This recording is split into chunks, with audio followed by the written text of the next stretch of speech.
Greetings, everyone, and welcome to a frightful forkin' film, Dine-In to Die For. Hey, this human centipede film is making me hungry. Edition of Monster Party. Monster Party. Monster Party. Yum. Monster Party. Good. What goes with Monster Party? Vittles. I love vittles. That's right. Vittles. Okay, so we've wasted enough of your time. Let's continue. And by continuing, I would like to say that I am Matt Weinhold. And I am SHAWN Sheridan. I am Larry STROTHE. And I'm James GONIS. And for this episode, we are going to do a topic from a list that we have. We have this list of topics that we've had for years. And back in the 60s. Back in the 60s when we were, I was like 3. And I was like, this, if I ever get a podcast and if they ever invent that, maybe these are some topics for it. But right. Sean is the keeper of this list. And so whenever we're wondering what we're going to do next, Sean will pull out this list and go, what about this? What about that? And this one just appeared before us and it seemed so perfect. And we all kind of, the light bulbs went off in our heads and we just knew that this was the right time. And so the topic for this episode is Monster Parties, Meal and a Movie.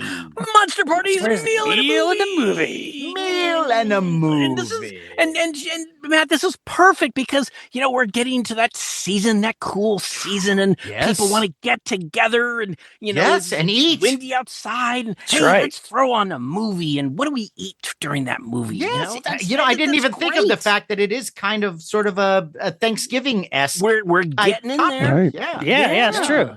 And it can be thematic to the movie. It could be, just or something that just goes well with the particular topic of this horror or sci-fi film.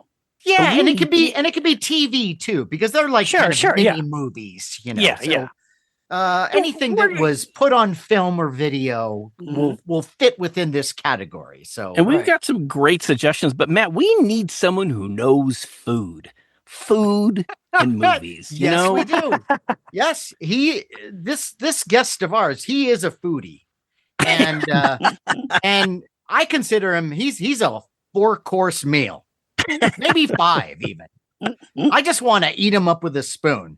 Wow. Our guest for this episode is a beloved friend of Monster Party, who is also one of our most generous benefactors. That's right. Mm-hmm. He's a supernaturally talented actor, voice artist, producer, podcaster, and entrepreneur who possesses an almost terrifying Rain Man-esque knowledge of pop culture. You know him as the founder of Biff Bang Pow Toys, but, we like to think of him as a ball of joy and tight pants. Please welcome back Jason LENZI. Jason LENZI. Hello. Welcome back. Pants. Hello. Pants. What's funny about that intro, I agree with all of it, and I can't argue with any of it. However, I'm not wearing pants.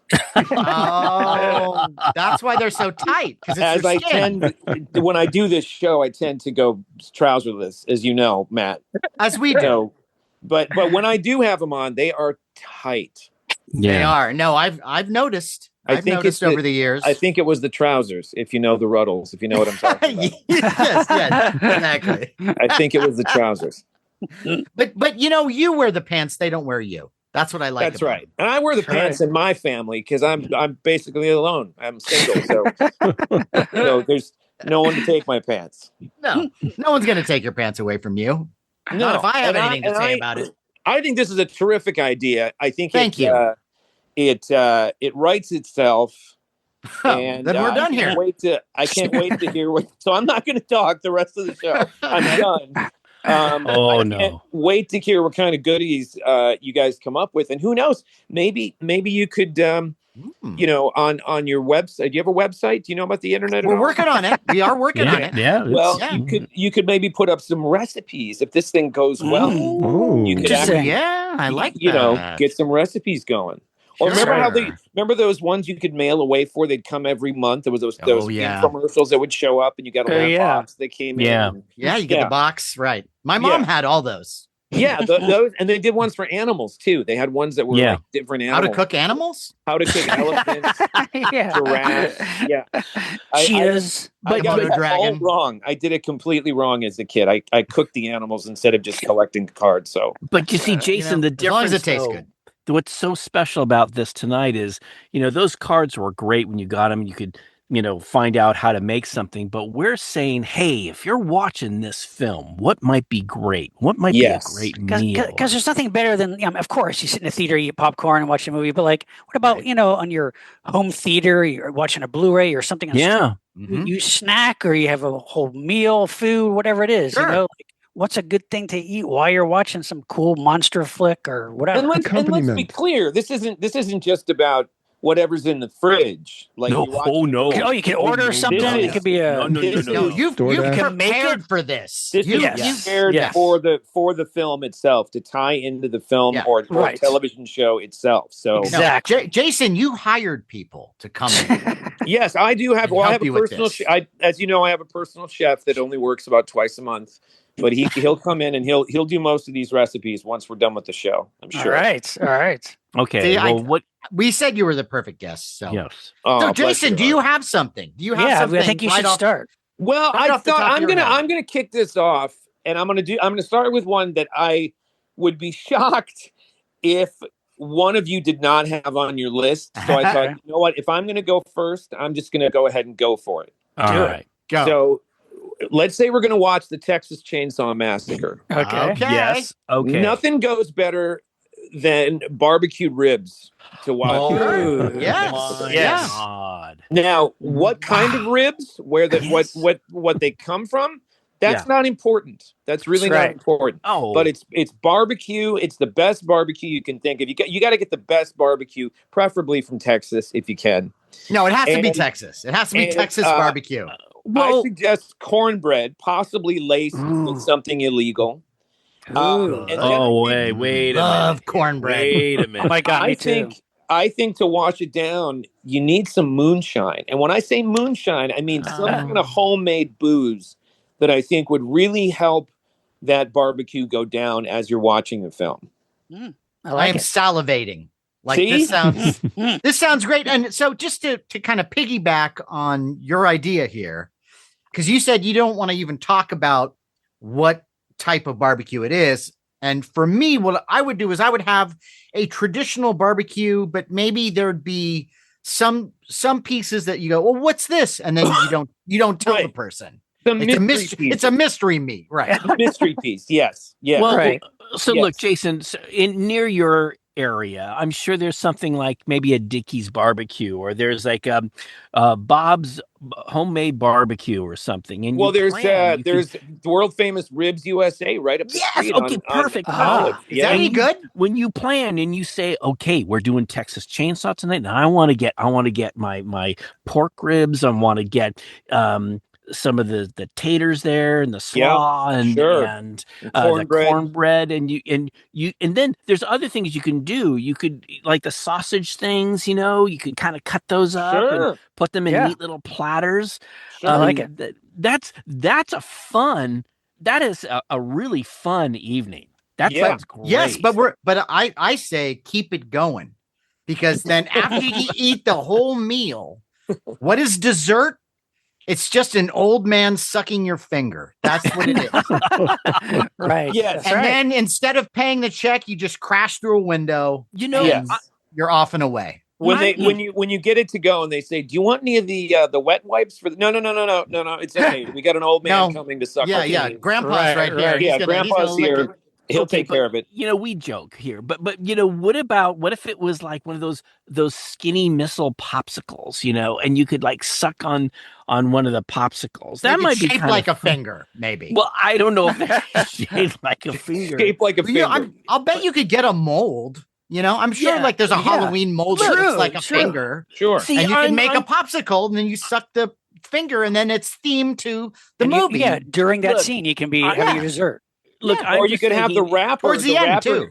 The wrapper could be like Leatherface's mask. That's the paper wrapper that comes off the popsicle. And then a bib. Or a bib. Yeah. A bib that's like his smock. You know, like there you go. That's this is good. Let's just say that Aunt Bertha is listening to this episode and she goes, I want to do something really nice for Jason. And she listens to this and she goes, I like the barbecue thing. You know, she's going to get a bunch of things that bringing the old man over to suck your finger.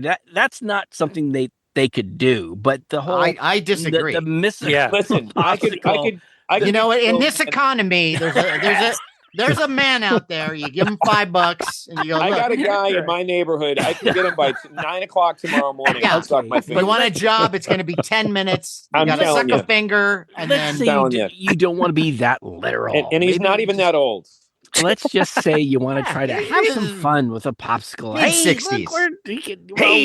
We're sucking popsicles like a finger. Let's just say that bit of the menu you can improvise. Let's say it's up to you. You got the cookbook at home and you go, wait a minute, we don't have cream cheese. What are we going to use? Then you substitute something for the old man sucking the fingers. Right. I like it. That's a perfect start because there you go. Texas Chainsaw. I mean, one of the greatest dinner scenes in any movie. My history. favorite. Yeah. I figured one of you guys would have that. On the we all list, did. I'm sure. Okay. Sure. No, I purposely kept that off my list. Okay. Well, you're better than us. No, well, you know, I'm just saying some things are just so obvious, and but that's great though. But the meal isn't necessarily. No. But that is a great meal. It is a great idea if you're together with friends. You want to do like a party or something. What a great film, scary film. You know, you're all together and having barbecue. What a great idea, Jason. But if I'm going to be self-critical, correct me if I'm wrong. the barbecue aspect doesn't really come into play until the second one, right? Am I wrong? No, that's no. It's more blatant in the second one, but it is absolutely referenced and established. Wait. From the very first scene, pretty much, like when they go into the gas station, they buy barbecue. That's right. Yeah. And they're eating it in the van. But do we know that it came from? Well, not yet. Not yet. But But you kind of think that maybe something's happening because of the fact that it's called the Texas Chainsaw Massacre. It sets the tone for your meal. It does set the tone. You're right. True. It's like when we had a party at Sean's, and before Sean put on the film, it's like, hey, like, get your food together, and so you can sit and eat it while you're watching the movie. So I think it's the starter, and as the film goes on, you see more stuff, and you're already done and belching and stuff. You know, and can I just say, I know we're early into this, but maybe it's because I'm lonely and nobody invites me to anything. People used to have kind of themed parties and dinners and parties. Yeah. I can't think of the last one that I went to that was like, oh, hey, we're celebrating. You know, I don't know, like we're having a movie and we're doing whatever, and it's or like a fondue party, or like a fondue party. Well, we invited you over for Christmas. Christmas is a themed dinner. Well, I mean, technically, I suppose. Oh, great! Jason, the Son of God. Jason, don't you think? I'm just saying, COVID had a lot to do with that. And yes, no, that's true. Well, yeah. Well, now nobody wants to leave their freaking houses. I mean, let's face it. But Sean, I'm hopeful for the future. I think slowly but surely, that's a mistake. People are going to start. But Christmas is an obvious. I mean, I went to a holiday, thing last year, and Thanksgiving. I mean, they had holiday all kinds of old fashioned Christmas cookies, and they had they really put on a spread of all very traditional kind of Christmas eatings. But other than Christmas, people don't seem to do kind of themed parties anymore. I don't know why that is. Sean is famously good at that. Like, my wife and I, we used to do that a lot, but not as much. I mean, we have to do more of those. Yeah, well, we should all do that. I think you should. Yeah, for sure. All right, but that was a good. It's a great way to get us going. And so, Larry, since you had so much to say about all the choices in this meal, I did. Smart guy. No, I was just Why don't you trying throw one in. out there? I do. Now, I think I've mentioned this before, but it's worth repeating. Of course. So let's say, okay, we don't want to watch that horror. We want some kind of fun monster action. Let's throw on from 1966 Godzilla versus the Sea Monster, or Ibra, Horror of the Deep. Great. Now, It's actually on my list, Larry. Perfect. Okay. Perfect. Well, Wow. I tell you, and I want to make sure I'm very clear about this. All right. I don't want anyone making a mistake. Nothing could be more enjoyable than having a giant thing of prawns, big prawns on ice with cocktail sauce. Not a shrimp cocktail, which is the little shrimp. And why? Because Ibra, James, help me out here, is a giant shrimp or a jumbo prawn, right? Right. And He's not a lobster. I thought lobster all my life. Yeah, people think that. Yeah. That's what I thought when I was a kid. I thought he was a giant lobster. And I remember talking to James about this.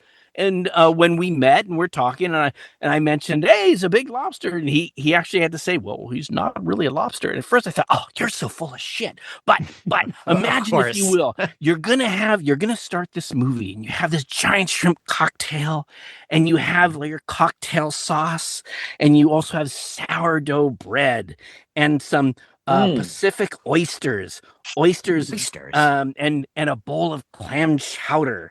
Oh God! Were all these in the movie? It's kind of seafood. No, I'm just curious. It's a seafood theme. Kind of a heavy.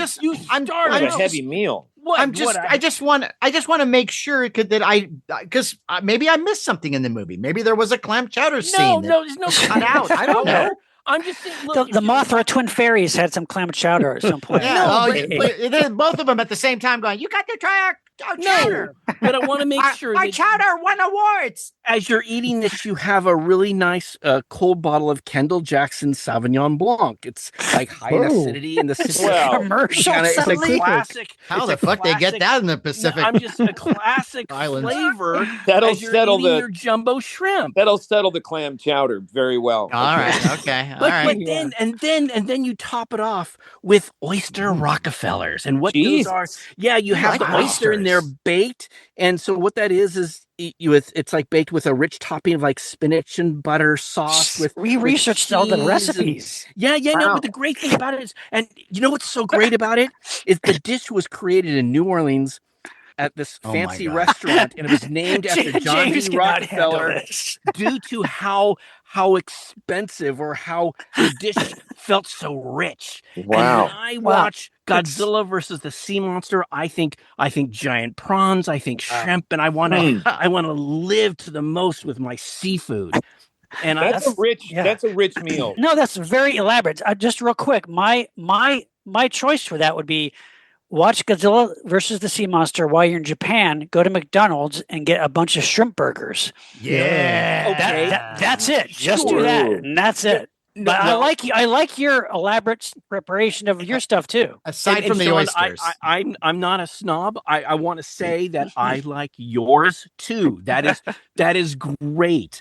I think I'd still want to have that glass of wine with it, though. Sure, okay. But these are two options. Let's say you want to do something fancy with the lady, and hey, we're gonna watch Godzilla versus the Sea Monster, or let's say you're in Japan with your buddies. Hey, let's go eat some shrimp burgers, and of course, Sean, you can't just get one. You have to eat at least 9. No, you need at least 9 in one setting. Yeah, and listeners, I have to tell you, the shrimp burger is the greatest thing at McDonald's in Japan. I don't know why it's the greatest thing. The last thing. It's the greatest thing McDonald's ever made. I think. Yeah. It's the last thing I ate in Japan.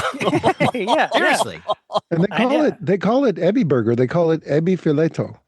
All the more reason to eat it while you're watching Godzilla vs. the Sea Monster. Exactly. Yeah. Of course. And I think I can speak for all of us when I say that nothing gets you more action with a lady than Godzilla versus the Sea Monster. That's right. When you throw sexy, that on, it's romantic. Because that's true. You know, and then, but Jason, you have to have them read the book first. Oh, right. Because Oysters Rockefeller is only in the book. Right. You got to go look. Hey, they couldn't fit it all in. So. That might be. Now I know. That might be tricky. No. I know you guys are poking fun.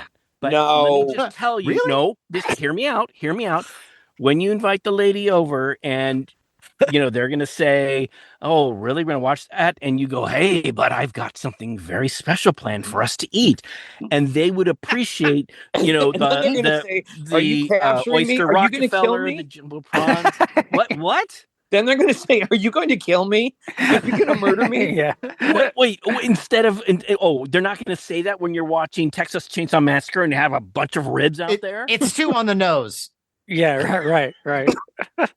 That's good though, Larry. I like that one. I like that. Anyway, that's Yeah. I love it. I love the way that you think about this whole thing. I like the I love too, because I love the oyster obsession. I love the bread. Makes me think of, do you guys remember wine? Do you remember Killer Shrimp? You remember the? Oh yeah. I fucking love Killer Shrimp. Oh my god, that place was just addictive. And you took that bread. The best part was the bread. Soaking up the broth. I love it. Jason, for the people who are not aware of Killer Shrimp, explain what this was. Well, these were shrimp that would murder people, and they were killers. And they rounded them up. Killer Shrimp was I think there were 4 locations, maybe, or 3 or 4 locations. There's only one left, maybe now. Right? Yeah, and it was like you ordered this bowl of shrimp that you peeled, spicy, and it was in this kind of a broth, and then they brought bread with it. And that's all it was. That's all it was. A pile of bread. I remember going once with a bunch of people. I went with a bunch of people, and one particular person happened to be of the female persuasion, and I was interested in her. And when we got there, she ordered the pasta, and I just went, you know what? I want nothing to do with you. I'm never going out with you. You are off my list. Forget it. And afterwards, my friend was like, well, how do you think? I said, she ordered the pasta. What is she, insane? I don't want anything to do with her. She's probably insane. Well, yeah, that's wrong. That's wrong. Yeah, that's worse than the rice. The rice, yeah. The rice. I mean, but you realize all it was shrimp and a bunch of bread, and it was fantastic. Yeah, it was. Fantastic. It really was. It's so hearty, and if I could just add one little touch to your Ebra meal, yes, because since it's Godzilla, right? Yes, you got Godzilla versus Ebra. I do. Maybe what you do is you got like a flame broiled shrimp. Possibly, you know what I'm saying? I see where you're going. There you go. Like a skewer, maybe, or something. Seared, Matt, seared. Yeah. I like that's all. That's all I got. That works. That works. That's so great. Nice. Wow. I like it. I am officially starving. I'm getting hungry. Yeah, already. me too. I know. Great suggestions. I like for Godzilla versus the sea monster. So there you go. Nice one. Who's next? All right. In keeping with the seafood theme, if I may throw out another obvious one. Okay. But when Jaws was a hit in 1975, there were literally in front of seafood stores or fish stores signs that say "Eat a fish, get even." Oh wow! That's great. That was the hype that the movie generated, along with the T-shirts and everything. So that's great. You could prepare, if you're watching Jaws, a menu of course, seafood, something including shark's fin soup comes to mind. Okay. Yeah, well, there are other shark dishes, but I can't think of any. They're not exactly. They're not commonplace.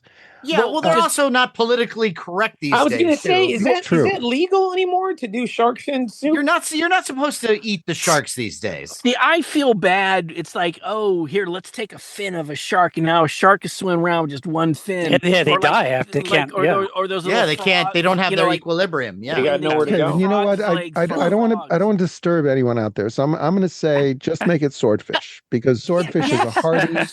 It's a steak of fish. It's a very steak-like fish, and you can make it in a very, very hearty soup and a stew. Swordfish, love it. You would have to have Narragansett beer from Rhode Island, because that's what Quint drank. Okay. Oh wow! And for dessert, you'd have to have ice cream, but it would have to be coffee, because when they dragged Brody's son into the hospital, and his mom asked him if he wants ice cream, he goes, coffee. Yeah, I like it. And now you look at it and like, what kid wants coffee ice cream? What's wrong with that kid? That a kid coffee ice cream is great, though. It is. Back then, there weren't that many variety of flavors, and coffee was one of the more common ones, and I liked it because it wasn't as sweet. I actually preferred coffee ice cream. So You're kidding. Nah. Nope. Oh, man. I always found that odd that a kid wanted coffee ice cream. I It's thought certainly odd now. No, when I heard that line, James, what I thought, it was an adult who wrote that and put it in the script. The kid would never have said that. The kid would say, I would have liked Neapolitan, please. Or something else other than just coffee ice cream. Can I have spumoni? No. The hell kind of kid are you? But I do like the idea of Jaws and something hearty like swordfish. Yeah, that's good. I like that. A little lemon with rice. Chowder would work good for Jaws. Yeah, too, chowder would work too. Chowder? True. That would Any seafood, I think. Some chowder. On the island would have been chowder. Would have been amazing. James, you're out in that neck of the woods all the time. What is the soup that they do, or what kind of chowder do they do? No, New England style clam chowder. Yeah, for sure. Yeah. Wow. I like it. With the little oyster crackers in it. Yeah. Oh yeah, you gotta have that. I love the oyster crackers. Yeah, I just eat those by themselves sometimes. Yeah. Oyster crackers. Whatever the meal is, the seafood meal is, the one thing I would add is I would share my dinner with a little boy who copied my every move. Oh yes. Right. Yeah. Makes the faces and the gestures. That would be the little, that'd be the top. I think you have to rent the old man to suck the finger. You have to rent the little boy to come over. And again, it's in this economy, not a problem. Matt, I thought there's a service. I thought you would say you want an older lady to come up and slap you in the face. That's wait a minute. Hold on. Right. There's more. You might have something there. Right. I'm in. Let's hire her too. Oh, but James, that's a delicious that's great. meal. Yeah, that's very love good. to watch Jaws with all of that. That is very terrific. Good. Nice. All right. Nice. All right. Who's next? I got one. I got one for you. So the movie would be The Road Warrior. Okay. Oh, I know it well. Mad Max 2, The Road Warrior. We know it as The Road Warrior, but we all know the film. We love the film. Yes. And there is a dish mentioned in the film. There's actually a couple. What I would have with this movie is I would have rattlesnake fricassee because the gyro captain mentions that after the snake is killed that's guarding his copter, he gets the snake away from the dog, and then he says something to the effect of, "Oh, I can make a reptile fricassee, delicious." Right. So I think it's okay to eat a rattlesnake, and I would. I don't know really what fricassee is, but I would do it. And the fact that I've never had fricassee or not aware of having fricassee would make me want to have that even more. So that would be the perfect time. Good time to have a fricassee. I'm really curious how rattlesnake tastes too. Well, there you are, right? So you got the rattlesnake. Wow, that's it. And there are lots of rattlesnakes out there. So there's enough to go around, is what I think. I think enough for a party, a dinner party. Yeah, they're doing just fine. We can kill a couple of them. But and then I would have that, and this is where it gets a little controversial, but I would accompany it with dog food. But not real. I do real, but I would do a very high end, canned dog food in a can. It has to be in a can because that's how Max eats it. Right. But Matt, you could do like a chili though, like a meat. But that's chili. a lie. Why do you want to lie, Matt? Because it's really you want people to eat dog food. Hey, honey, we're gonna watch Road Warrior. As Matt says, in this economy, thank you, Sean. Thank you. In this economy, you got to make ends meet. And then the other thing too is that what have we learned from sitcoms? James can back me up here. How many things have we seen where it's a scene where, oh shit, we've run out of the ingredients. Hey, let's get some dog food. And they put that on the cracker and everybody loves it, right? Have you seen this? It's been in Hazel. It's been in Hogan's Heroes. It's been Full House.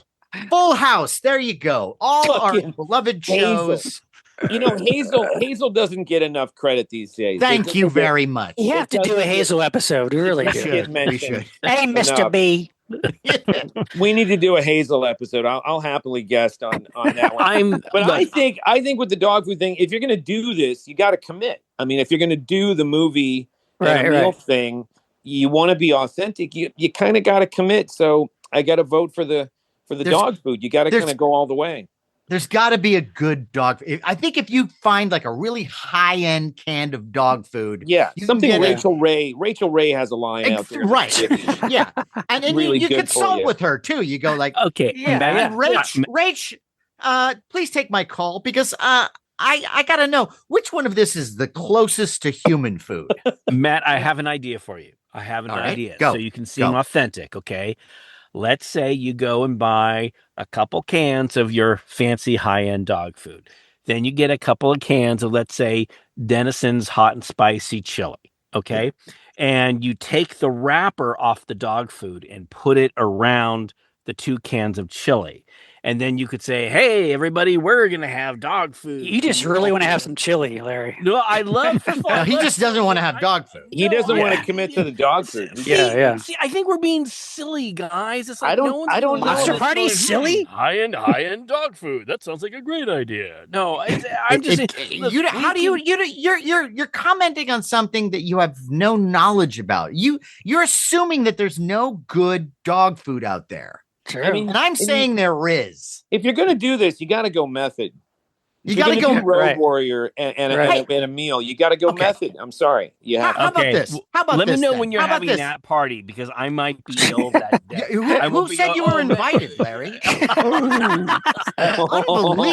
The fucking gall that you think that you're just automatically every invited. party that I'm going to have, Larry's automatically invited to the Mad Max 2 dinner party. And you could do a double bill. Matt, you can do a double bill and get the feral kid, and he can be the kid that mimics you for the Jaws meal. And then again, another $10, the same agency. Yeah, right. Yeah, and so okay, all right. A slight adjustment then to Larry's idea. How about this? You do what you just described, Larry, but one of the cans is real dog food. Right. And so that's fun, right? Well, like, who's going to get the dog food? Okay. So is your wife going to participate in this? Well, I guess, sure. Really? We'll know which one's the dog food and which isn't. But I think that is also very much what the post-apocalyptic world's going to be like. We're not going to know if we're getting dog food. But we got to get used to it. Jason, we have to get used to it, Larry. You have to get used to this. This is post-apocalyptic living, Larry. I'll chew on ramen first before I go that route, If you're lucky. I'm just saying. If they have ramen in the post-apocalyptic future of the Road Warrior. Okay. Yeah, that's right. Good luck finding the water to boil it in. Oh, right. Yeah, but so my final thing though for this meal. Oh, please. There's more. The final touch is that and you might like this, Larry, because I had baked beans, but you could do chili. You do chili and cabbage because you need a vegetable in there.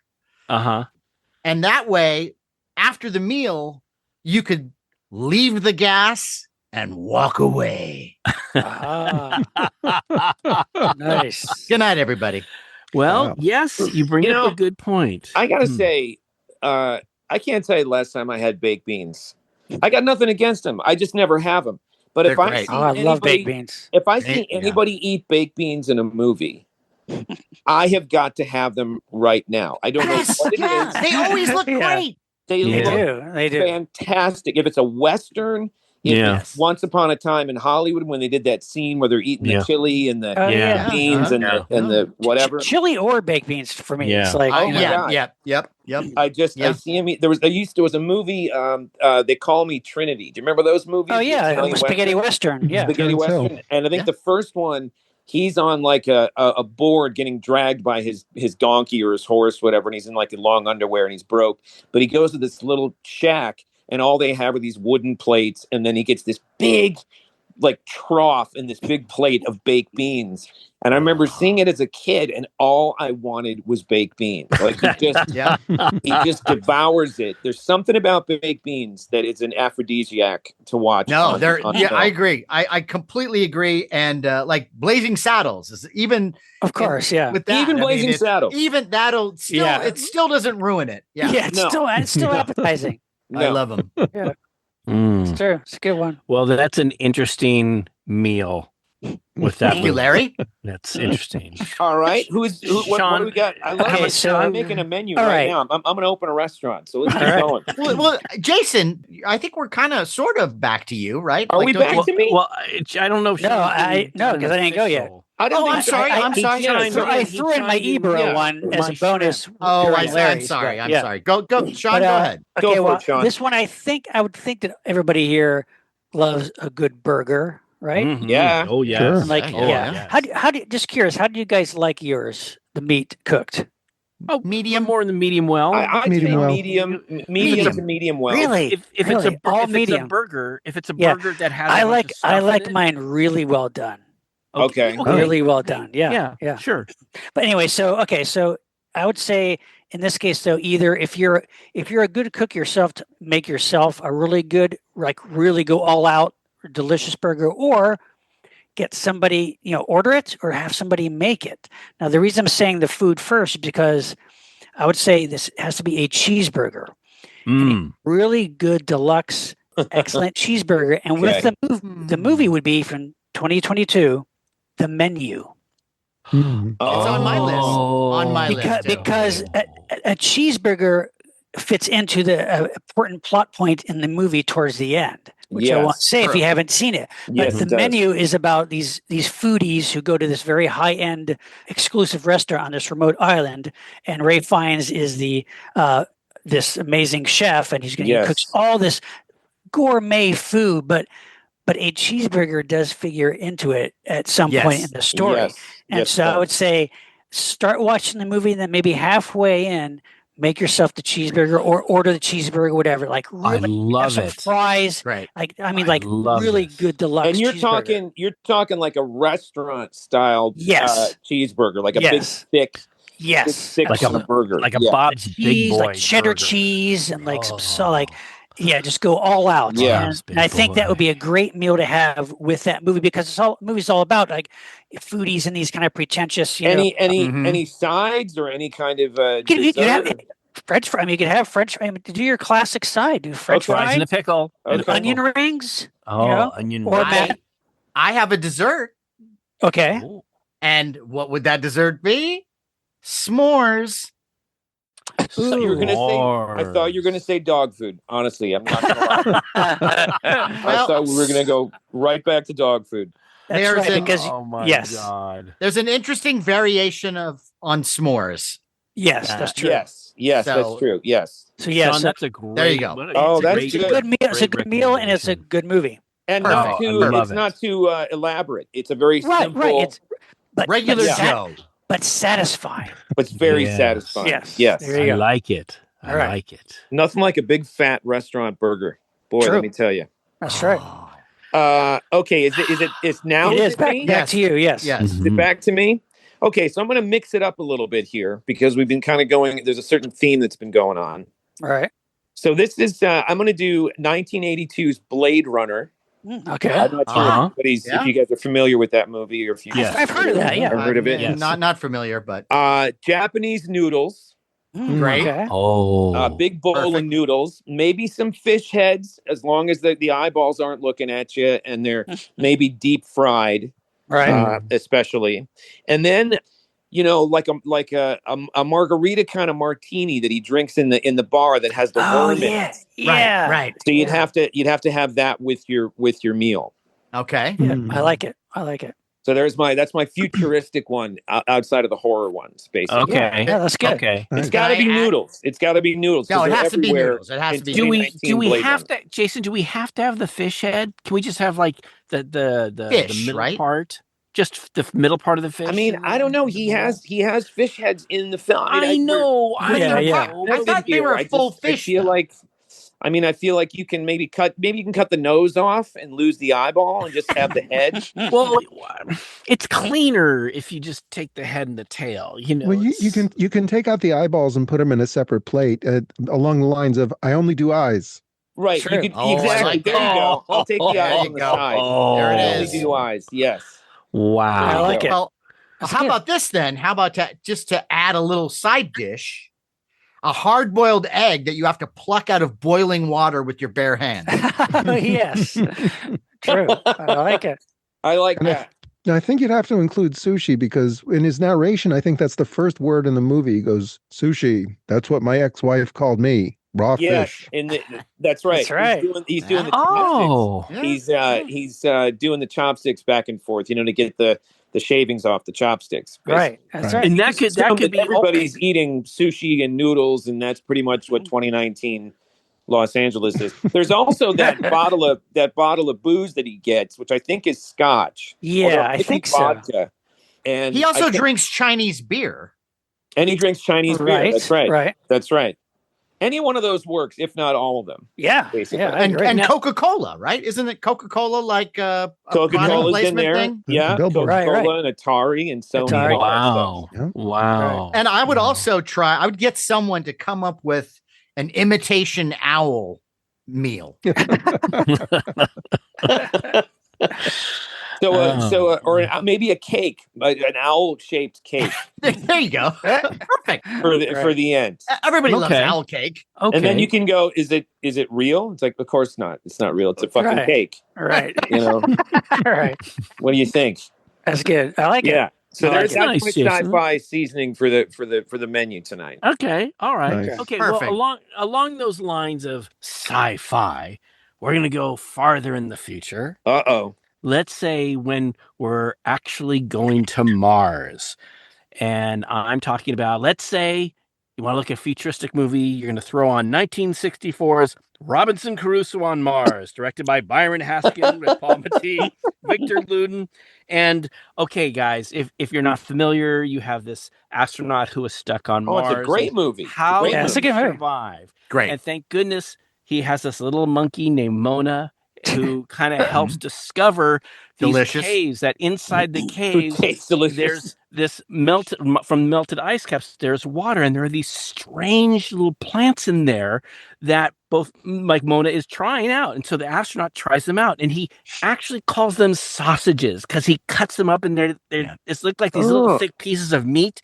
And I just watched this last week, and I did this. And when I have this movie on, I like to think hearty. I like to say, "Hey, I'm gonna be on Mars, and I'm gonna make some hearty stew," because that's what he does. He makes a stew, and I would like to. However, no. This is what I do. I take Progresso traditional chicken sausage gumbo. Okay. And I pour it out. And then what I do is I have my sourdough bread, and I add in slices of Hickory Farms turkey sausage that are cut up little chunks.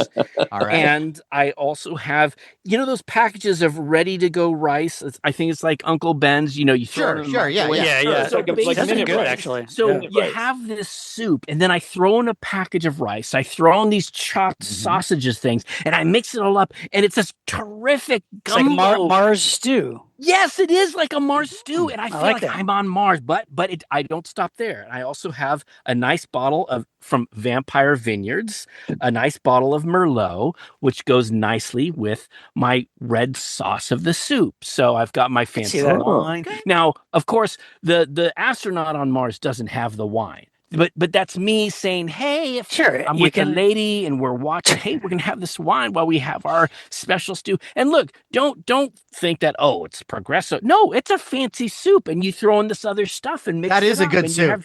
You sourdough bread. Progresso is quite good. It is. And so when you get to that scene, what's funny to me is you're not really sure as he makes his stew and he eats it, then he has this reaction like, I'm not sure. Did you eat too much? Are you poisoned? You're not sure, because he has like, oh God, he basically collapses. He like collapses and has this bad dream.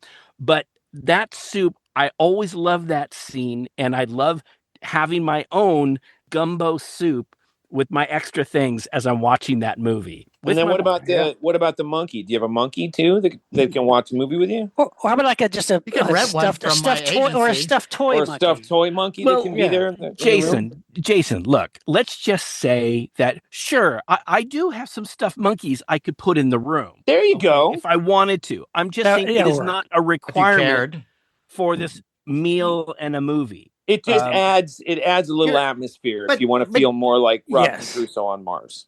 Right. But you're missing something here. You're missing something. And this is where Sean and I come in. Diarrhea.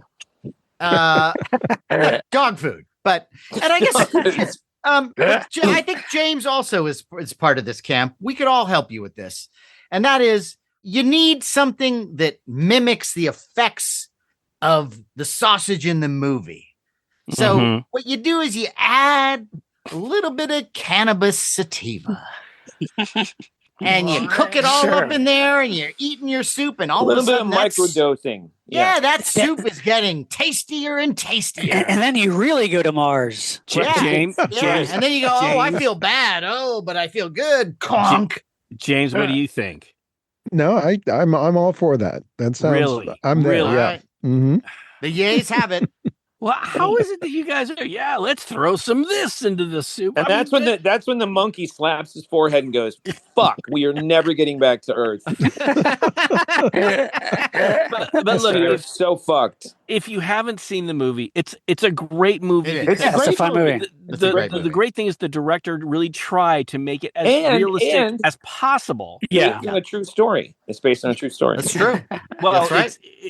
It's based on a great story. And it is a great sci-fi adaptation of that story. Yeah. Yes, it's very good. So I recommend that with that's a good meal. Hearty I like it. Soup. That's a hearty I like meal. it. I love this is how my much favorite of your meals so far. Yeah, I love the detail how much detail you put into it. How much thoughts put into it. Yeah, Vampire Vineyards, man, delicious. Very nice. Okay, that I don't understand, but go ahead. That's fine. It has a little. I know it's wine. I know. It's cool. Yeah. What wine can make that claim? Wine fits any movie. Yes. Well, no one can make that claim. You can order wine and get a little vampire cape for your bottle of wine. Like they wore in Robinson Crusoe on Mars. Well, no. Look, I'm just trying to make it more sophisticated for you as a listener. You're trying to sex up this mystery lady is what's happening here. Yeah. Keep hearing a lot about her. Look, it's not like we're a bunch of Neanderthals, okay? It's like we want to try to, spice it up. Yeah, thank you. All right. Whatever. All right. Who's next? James. Mm-hmm. James. Well, okay. Here's another one that's somewhat obvious. Okay. But someone had to break it out. You do an exorcist meal. Sure. Ooh. The main course, of course, is pea soup. Right. Served on placemats designed like Ouija boards. Ooh, I like it. I like it. And you have to have crackers, so you get communion wafers. Oh, nice. Brilliant. That's a great idea. Nice. And of course, you got to have a drink, so holy water. Nice. That's a party. That's an actual wait a minute. Party right there. A minute. Well, you can have wine too, right? Communion wine. Sure. Yeah. Communion wine. There's wine and communion. Sure. Communion wine. Yep. And then you could have a split piece that soup, little you got some wafer crackers and water. I mean, how much of a party is that? I mean, okay. Well, you have the pea soup. Yeah. And the crackers in the pea soup is fucking amazing. Pea soup is delicious. Yeah. Yeah, I love pea soup. What's that little, at the beginning when she makes that like papier-mâché little bird? It's like a papier-mâché? I think it's paper mache. That is where is this somebody boarding school? We're back to the Lepus idea here. You look up the spelling, it's papier. Papier. Is that Papillon with okay, all right, McQueen? Sorry. So you're doing your papier-mâché. Go ahead. It's not my fault I speak French, okay? I'm sorry that you're all such Neanderthals and you can't speak two languages. But you know the little bird thing that she makes at the beginning, the paper mache, or maybe it's clay. Maybe it's made of like clay, or something. It's pronounced clay. You could have that as a dessert. You could make several of those as like a little what do you call the stuff that they put on cakes now? It's like frosting. No, not frosting, but a candle. No, but when they use it to sculpt, it's like fondant. A fondant. A fondant. Yes. Wow. Although I believe it's fondue. No, No, I'm it's not. kidding. I'm kidding. It's fondant. I know it's fondant. You can make Is it fondant or fondant? I always thought it was fondant. Fondant. Okay, It's we're gonna be getting fondues and fondant letters. Fondue Some letters, and a fondant. But you can do those as little desserts. Jason, go on. You could have little desserts in front of the plate as you're having your dinner. How about Nice. peeps for the birds? Oh, you could do peeps. For the birds. Yeah. There you go. Makes it easy. Sure. Yeah. If you don't want to work that hard. If you don't want to get any papier-mâché, you want to do your papier-mâché. Now, James, I'm going to go out on a limb here. So we're watching this film, and there's the sequence where the pea soup actually comes out of Reagan, right? Mm-hmm. Right. Yeah. And you're thinking, hey, let's have dinner with that substance. Yes, because you're a horror fan and it doesn't bother you and you love pea soup. So yeah. I do love a good pea soup, Sean. Yeah. That is true. I like mine thick and hearty. Me too. Yeah. And so buckets of it. And I think you should have the table should be adorned with crucifix-shaped candles too. That should be on the table. Yeah, because your lady is going to be there, and because your lady's going to be there, setting the mood. I'm going to love that scene. I would suggest not going quite so religious. But it's, yeah, you're right. It could fuck might things be up a little bit. weird. Yeah. Look, hey, you guys are jumping on my ass saying, "Oh, we're gonna watch Godzilla versus the shrimp monster," and it's like, "Oh, are you gonna kill me?" Here, you guys are having split pea soup. You're having crosses all over the table. He's not wrong. Well, I'm just saying. No, I'm on your side, Larry. I'm saying you're not wrong. But look, The Exorcist was, of course, very controversial, but in the end, the Catholic Church embraced it. That's right. It did actually kind of stand behind. Scared everybody and make them go back to church. That's what I was thinking of for the crucifix-shaped candles. That's where my brain was going. I don't know what you guys were thinking about. I can do that. One thing that was never clear in The Exorcist, no one had ever tasted her vomit. So true. It could be delicious. No.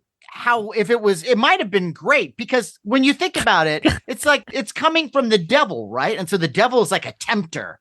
And so and the devil knows how to party, man. So the minute that vomit hits you and you get a little in your mouth and you're like,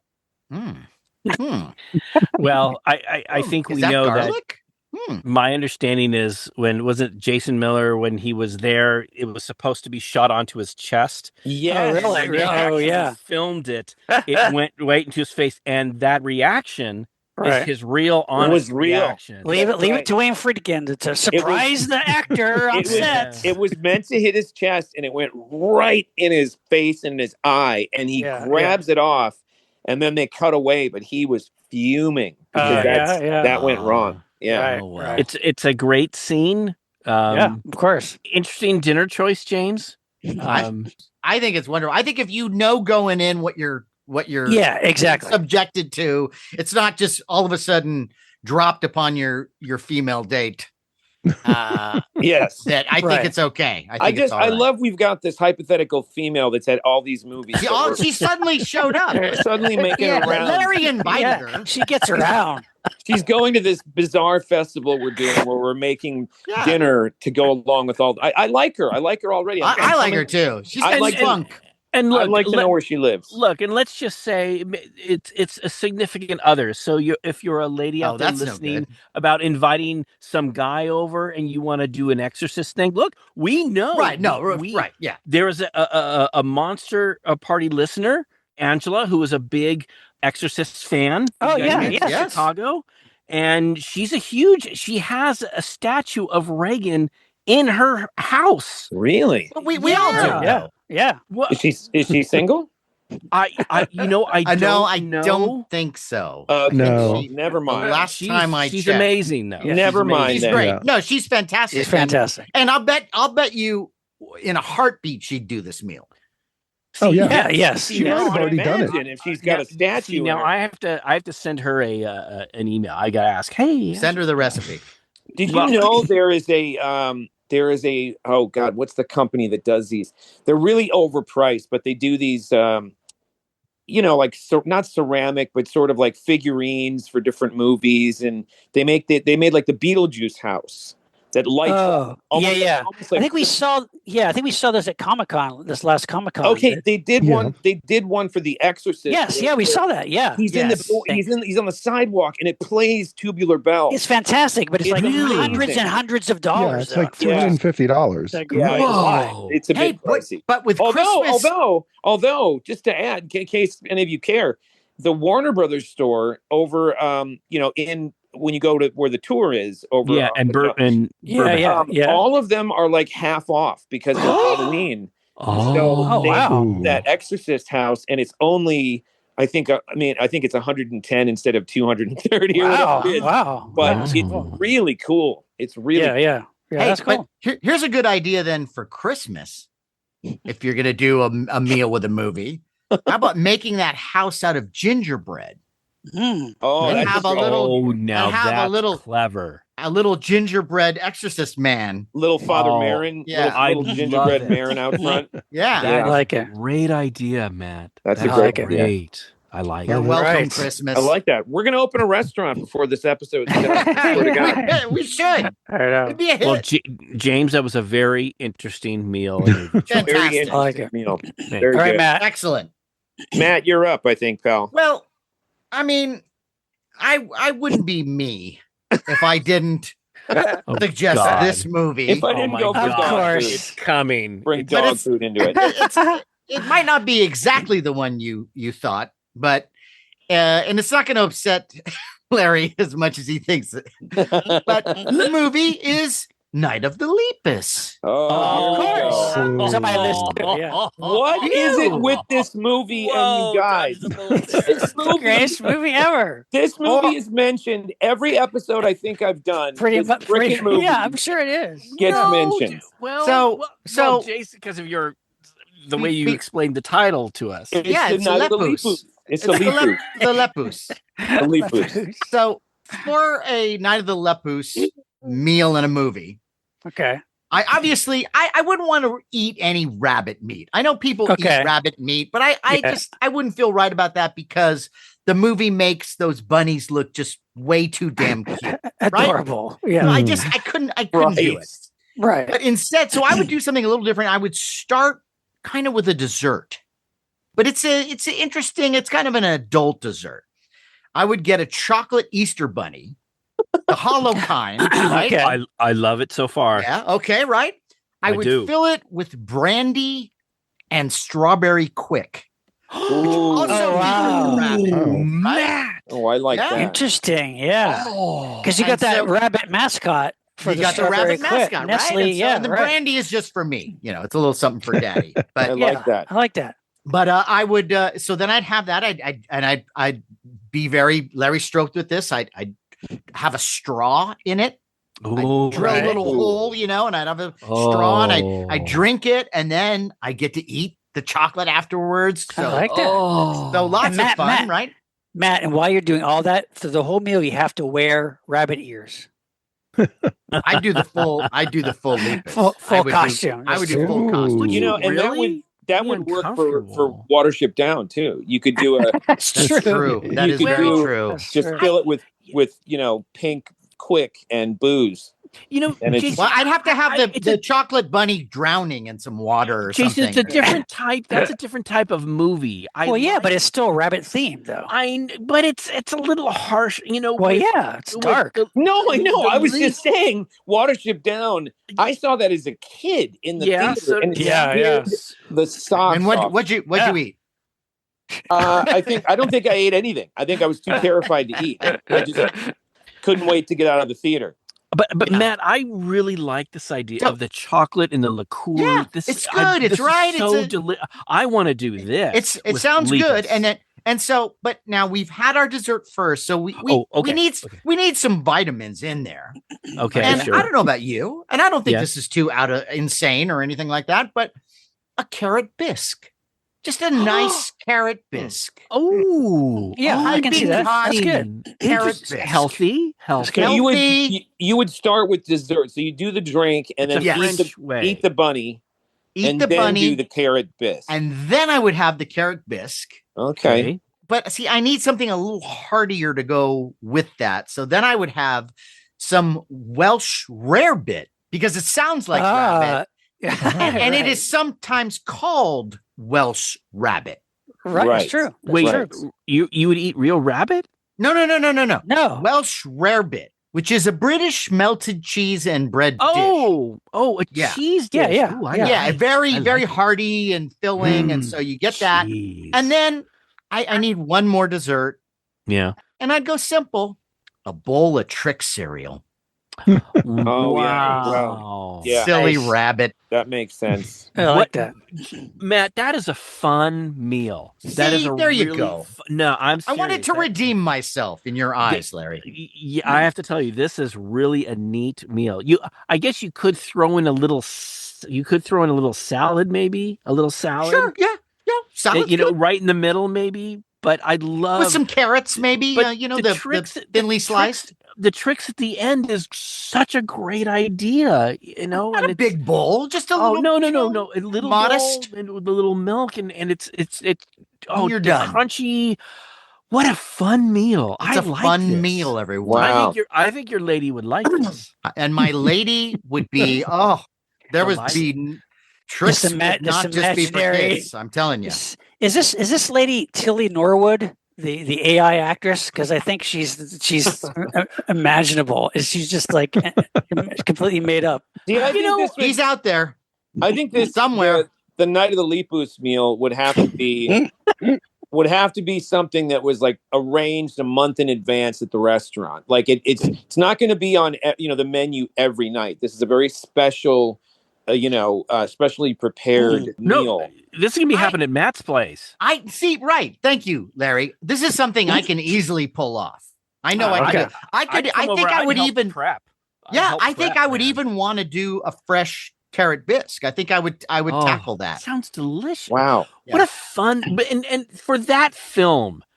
And for listeners, if you're not familiar with that film, I'm not exactly suggesting that you. It is worth if you're a monster fan. If you're a monster kid or a monster fan, you have to at least see the movie once because to know that such a movie exists. It's life affirming. It's like this thing exists. Every actor gives it 110%. It's played completely straight. It is, to be fair, it is the second best thing that DeForest Kelly ever did. You're not wrong.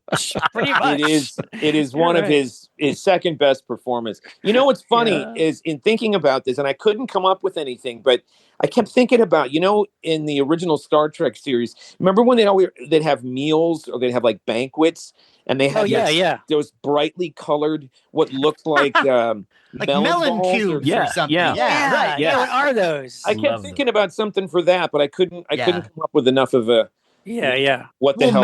Melon, right? I mean, I guess I don't know what the hell it's future melon. But because there's also in Journey to Babel or Babel, depending on how you pronounce it. Babel, I think it is. Babel. I know, I'm kidding.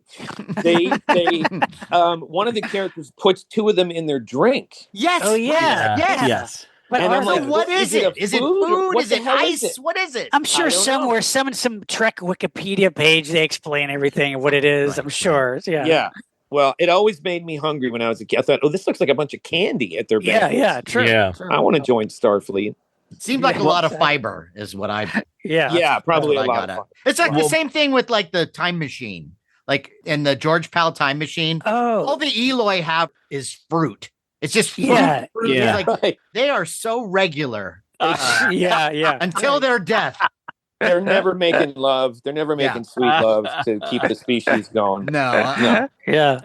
No. Wow, that's good. I like that. Well, Matt, I think that's a terrific. I really like that. Thank you. Larry. Well, Thank that you. That movie was bound to pop up in the episode. Of course.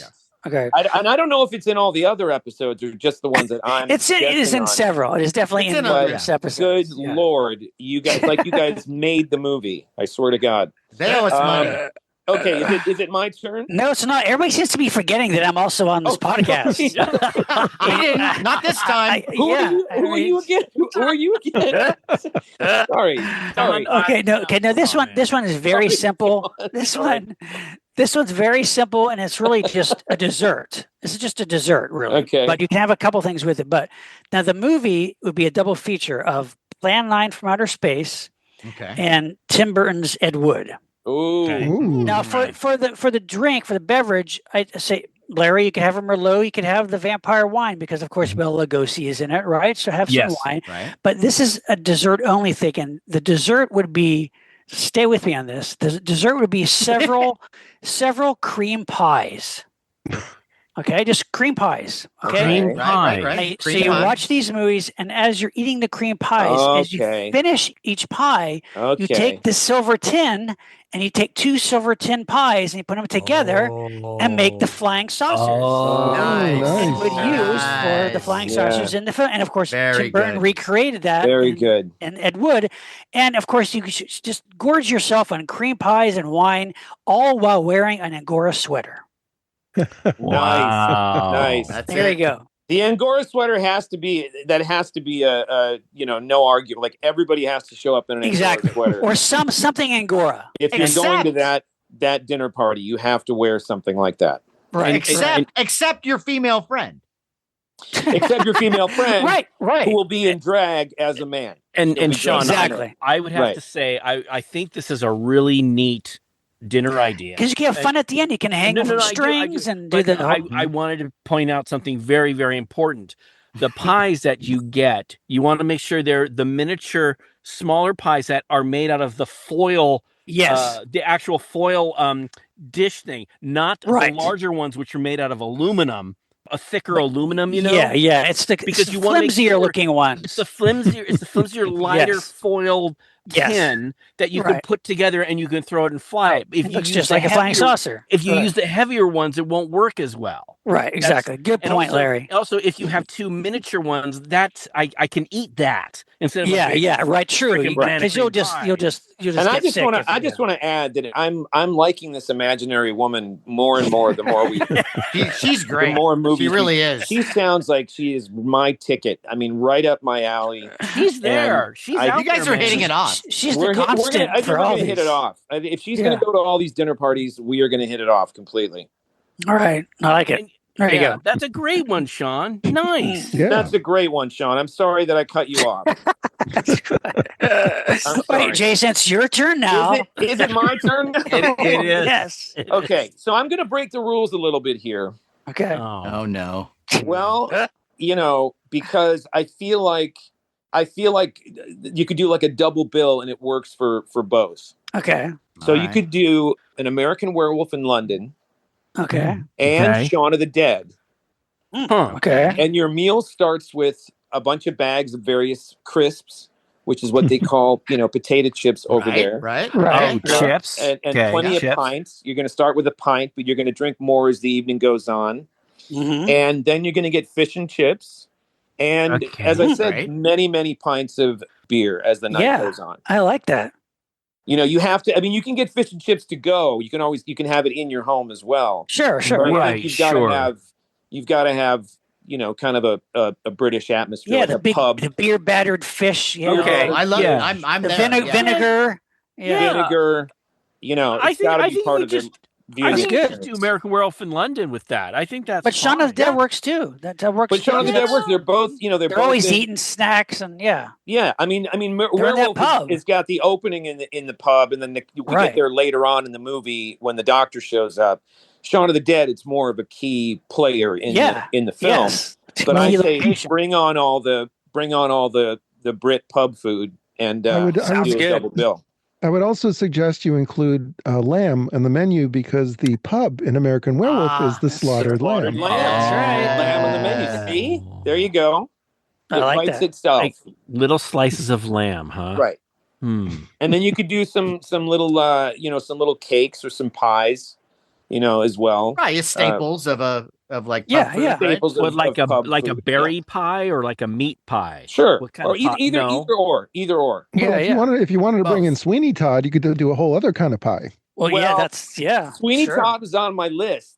Me too. That's kind of obvious. Yeah. That was on my list, but that's my shot for now. No, it's okay. That's my shot for the two because I got 75 movies that I wrote down. Wow. Oh, good. Don't worry about it. We're I'm going to not be sure here we a while. have time for every one of those, but well, what we'll you're try. We'll see what we can get has to. been really good. I would throw in a plowman's lunch too. I love a plowman's lunch. Just What's a plowman's lunch? Just nothing but cheeses, all kinds of cheeses and pickled onions, and it's great. Ooh, and bread. An interesting story about the plowman's lunch. Yeah, pickled onions are good. That it's a made up. The legend is that this is what the plowman ate out in the fields, a basket of it.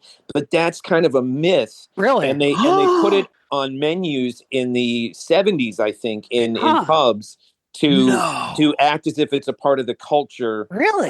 Yes, I think that I could be wrong about that, but look it up. There's a legend involved with the plowman's lunch. Okay. Yeah. Wow. Good to know. Learn something every day in Monster Party. And my friend Rob, we used to. Do you remember Cat and Fiddle on Sunset? Oh yeah, I do. I miss it. That's great. One of the greatest spots in all of LA. Yeah. It's great. Fantastic. You could sit out on the. I love that atmosphere of that location. Yeah, atmosphere, and you get fish and chips, or you get a sausage roll or whatever. My friend Rob, every time we went, he ordered the plowman's lunch, and I swear, pretty much every time I go with my wife, that's what I get. Each time the waitress would kind of go, "You want say that? Well, say that again. What did you want?" It's like the plowman's lunch. Like nobody had ever ordered the plowman's lunch at Cat and Fiddle. Oh my God, I did. Always got. Wow. Yeah. I like the Scotch egg. That was my jam. I like the Scotch egg. I'm not into the Scotch. You're not into a Scotch egg? No, and yet you'll eat a pickled onion? Good Lord. No, it's pickled. Oh my God. It goes good with the cheese and the bread. Like it's like a little tiny. Sausage doesn't go well with an egg. It's not the way. I don't know. What do you do with that egg? You eat it. I know, but is it like a hard-boiled egg? It's a hard-boiled egg covered with sausage, and then they deep fry it. What? There's nothing to go wrong there. And you eat at Bob's Big Boy. How can you not like this idea? No, a burger with cheese and fries, hearty, regular Joe and an food, egg with sausage around it. I like hard-boiled egg. Maybe it's just that I don't know. And there's also like a crust to it. That's like kind of a thing. It's like a breakfast grenade. Yes, it's surprisingly delicious. Oh, okay. Thank you. A little hot mustard. Oh, fuck yeah. But done? Go ahead. Have your pickled onions. Because shot of vodka right filling. Okay. All right. Okay. Well, I'm gonna go. I've been suggesting some kind of like fancy upper crusty type of you sure have. Meal. So now we're gonna be regular Joe us. Yes, these are Michelin rated meals you've been doing.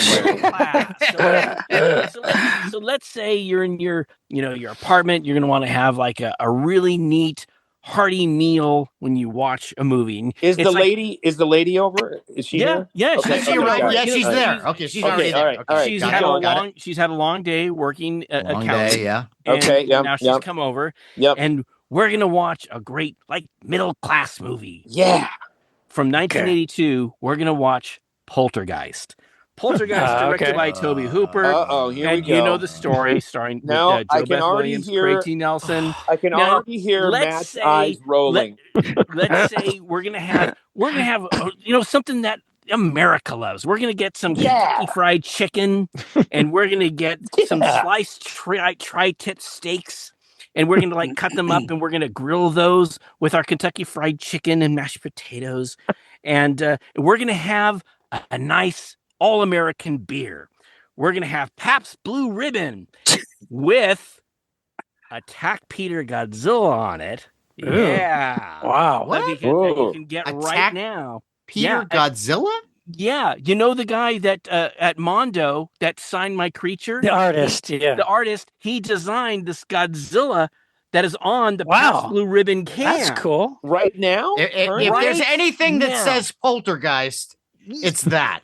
Well, Beer and Godzilla. It's a monster beer. And you're giving us shit for our ideas. That almost makes you want to buy that shitty beer just for the Godzilla. No, I can hear Matt's eyes rolling as soon as he heard Poltergeist. See, look, because he's a sophisticated guy. That's what it is. Want to watch the That's what it is. Poltergeist is a great, fun film. I like Poltergeist. It's a great. I like your meal. Film. I like the meal. And the meal. And it's will take my mind off the chicken. movie. So that's then good. Look. There's a great sequence. There are these two great sequences that are very famous in the movie, where this one character he's trying to film. They're there trying to film the mystery ghosts in the house, and he decides to go have something to eat in the kitchen. Yes, right. And he goes to the kitchen and he grabs a chicken leg and he puts it in his mouth, and then he takes out a steak and he puts it out on the counter. We start to hear this kind of sound like crawling steak.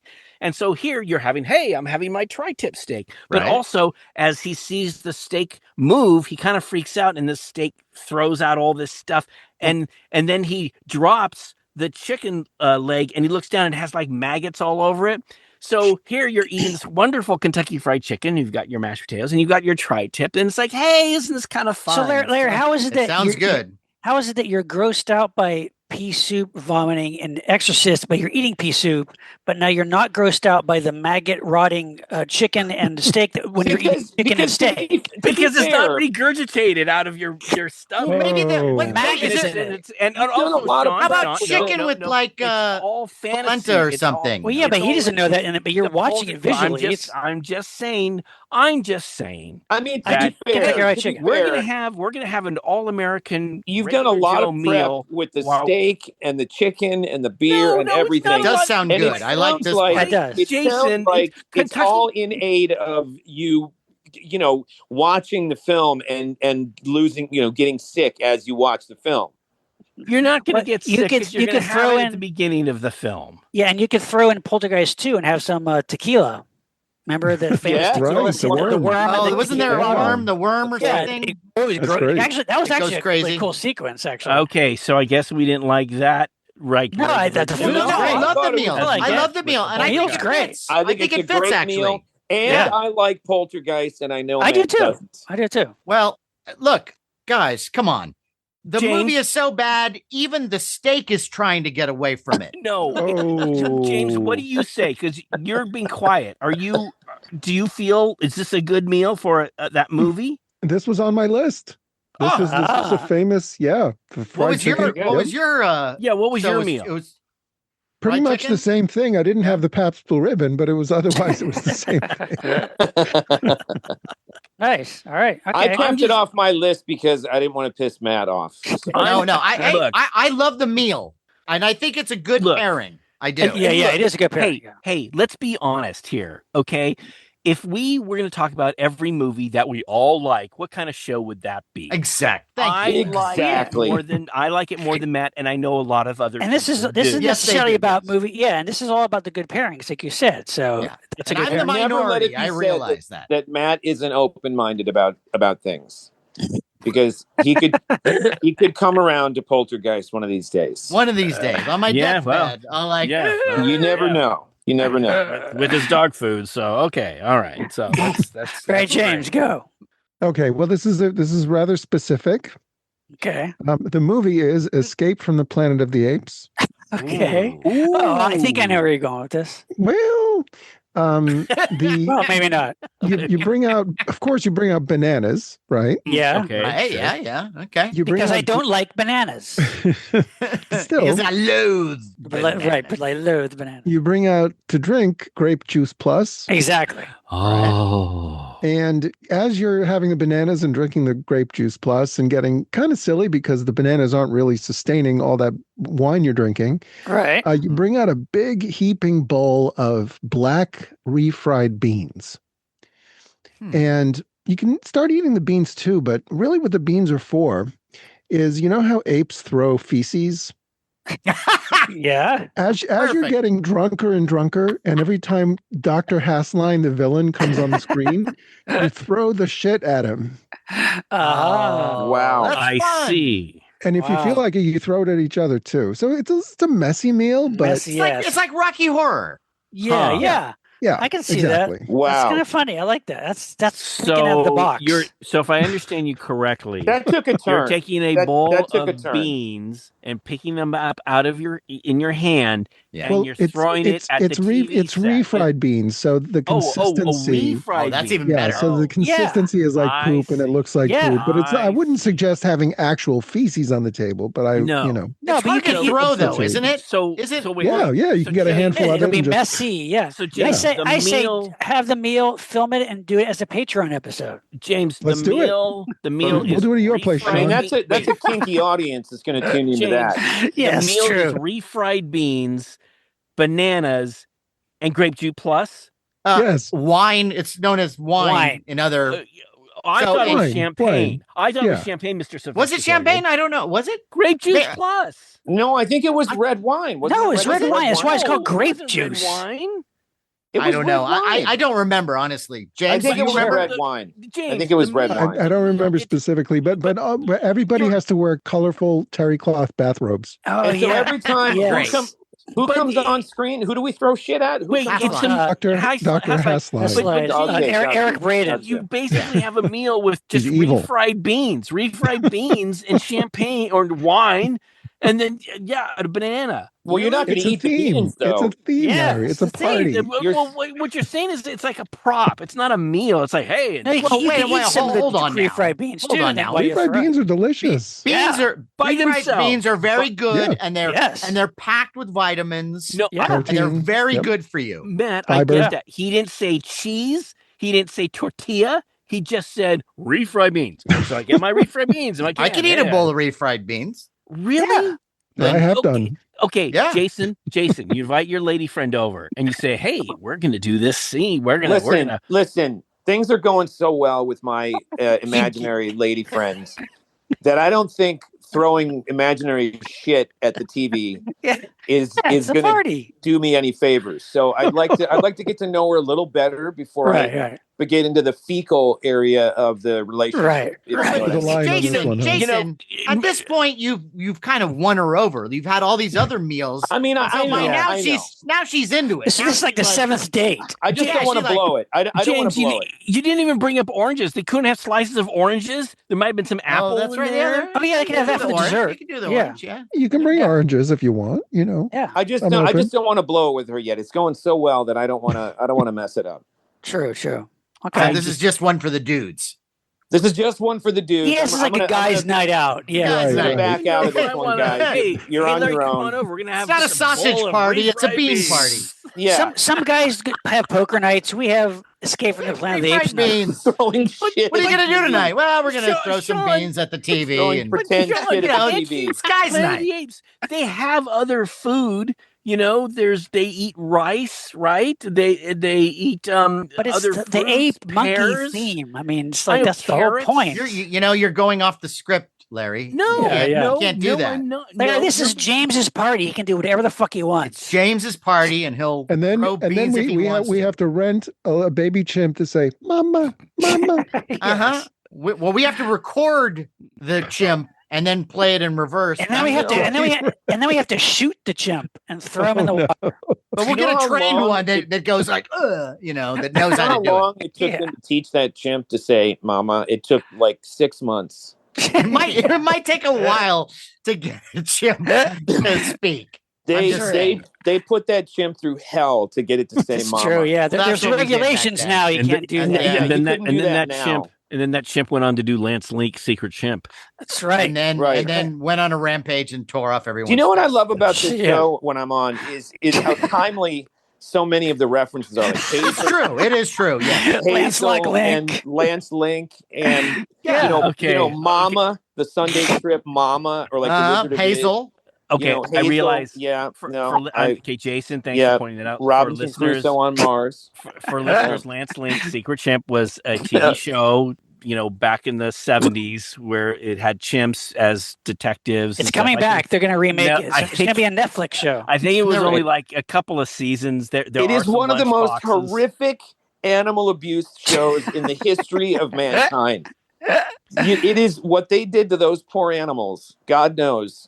is awful. To get them to form a band and then stay together, it's hard enough to keep a band together. Jason, I thought they ate a lot of peanut butter and stuff. They ate a lot of peanut butter, but they must have had the shit abused out of them. They were grown up pimps, and they were like, "You're putting me in a fedora and a trench coat, and you better act like a detective, or they liked being in costume." And that's what they did. They loved it. Yeah, the second they got out of line, they were for the cage. They put them in a cage. You never saw them. Okay, so listeners, look, I'm not saying that. Hey, I know you're not a fan. I'm just saying that is look. As a kid, I watched it. I didn't know. Of course, we all did. We didn't know any better. We thought that they willingly, but I didn't sign contracts. We thought all pimps were fun. Costume, okay. Yeah, that's right. We didn't know. We thought that's as old as they got. We didn't realize that they became adults and then wanted to kill us for making them play the drums and wear these masks. Look what you started, James. Look what you started. Wow. Thank you. You're welcome. Nice. Wow. Matt, what do you got? Whose turn is it now? It's mine. Is it my turn again? No, Jason. Isn't it always? This is going to be kind of short but sweet. Okay. The movie is Naked Lunch. Ooh. Okay. Yes. David Cronenberg classic. Yep.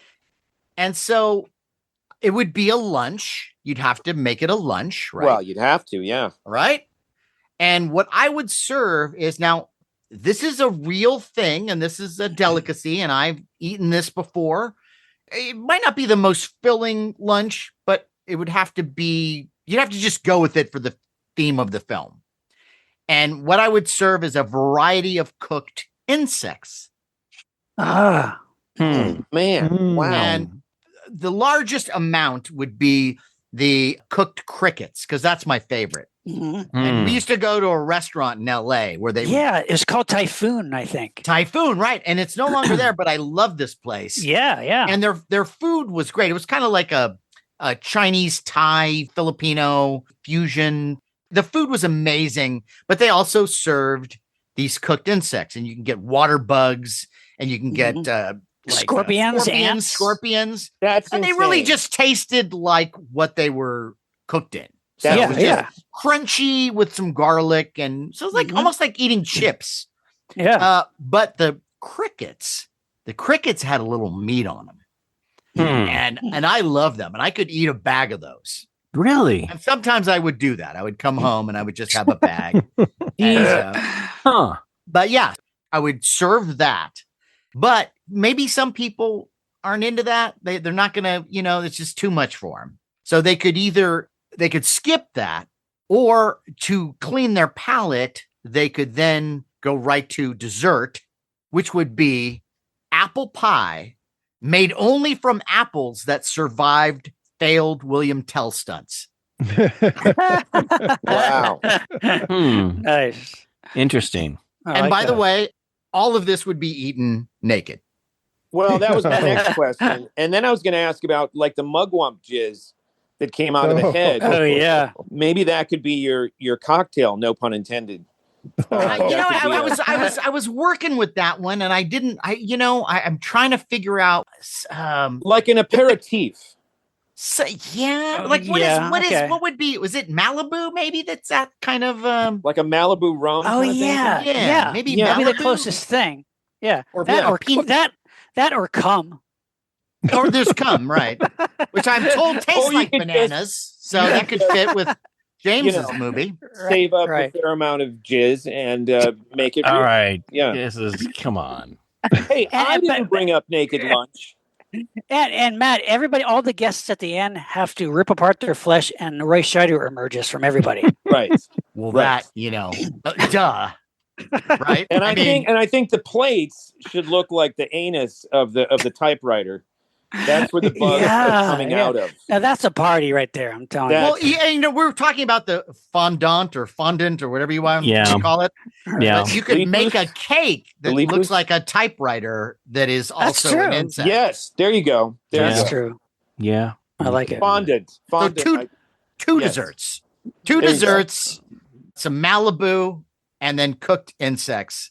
Wow. Which, don't knock it till you tried it. I've eaten grasshoppers before. Yeah. In Japan, actually, I had. Oh, okay. But that's about as far as I go. With the shit you guys are talking about is like that's some caveman shit, and I want no part of it. You can get cooked insects or bugs. You can get a cooked tarantula and mealworms out of a vending machine. You could in Japan. Yes, really? You could deep fry a human finger, and I'd probably eat it. So it depends on how it was cooked. But just, if it's just deep fried, like what's the batter? I can't imagine being so curious or hungry enough that I'd go, yeah, give me the water bugs, and then I'll take the crickets, and then the tarantula. Like it's just not my scene. I can't do it. Yeah, I'm just a little old fashioned. Call me old fashioned. I know. And by the way, I was, as you know, I was raised in the jungle when my parents' ship crashed. And I was raised by apes in the jungle. And when I got back to mankind, I wanted nothing to do. I mean, I was raised on bugs, but I can't do it now that I'm a civilized man. But you still throw beans at your TV, though, right? But I'll still throw beans at the TV. Well, as long as my new imaginary girlfriend is not there, right? Then yes. Well, Matt, that is an interesting meal. Thank you. And I just want to say I'm sorry. I want to apologize to everyone that I didn't figure out what food Roy Scheider could be. Right. That's good. Nice. Very okay, good. It's my turn now. Very good. That's Whose turn is right. it? My turn? No. Jason, we'll get through this eventually. All right, I'll tell you what. It is Sean Sheridan time. Just let me know when it's my turn. I'll just sit back and I won't talk anymore.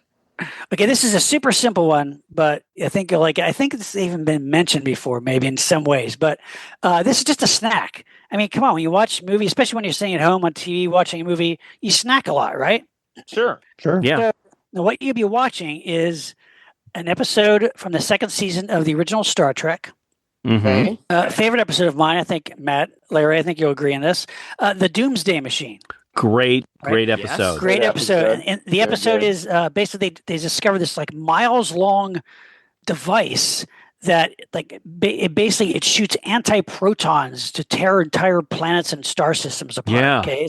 It's just unstoppable. And the thing is bizarre looking. It's like kind of shaped like a like it's long and has this gaping kind of opening where like you see the energy inside it. Right. But basically, it looks a lot like a particular snack that I loved as a kid.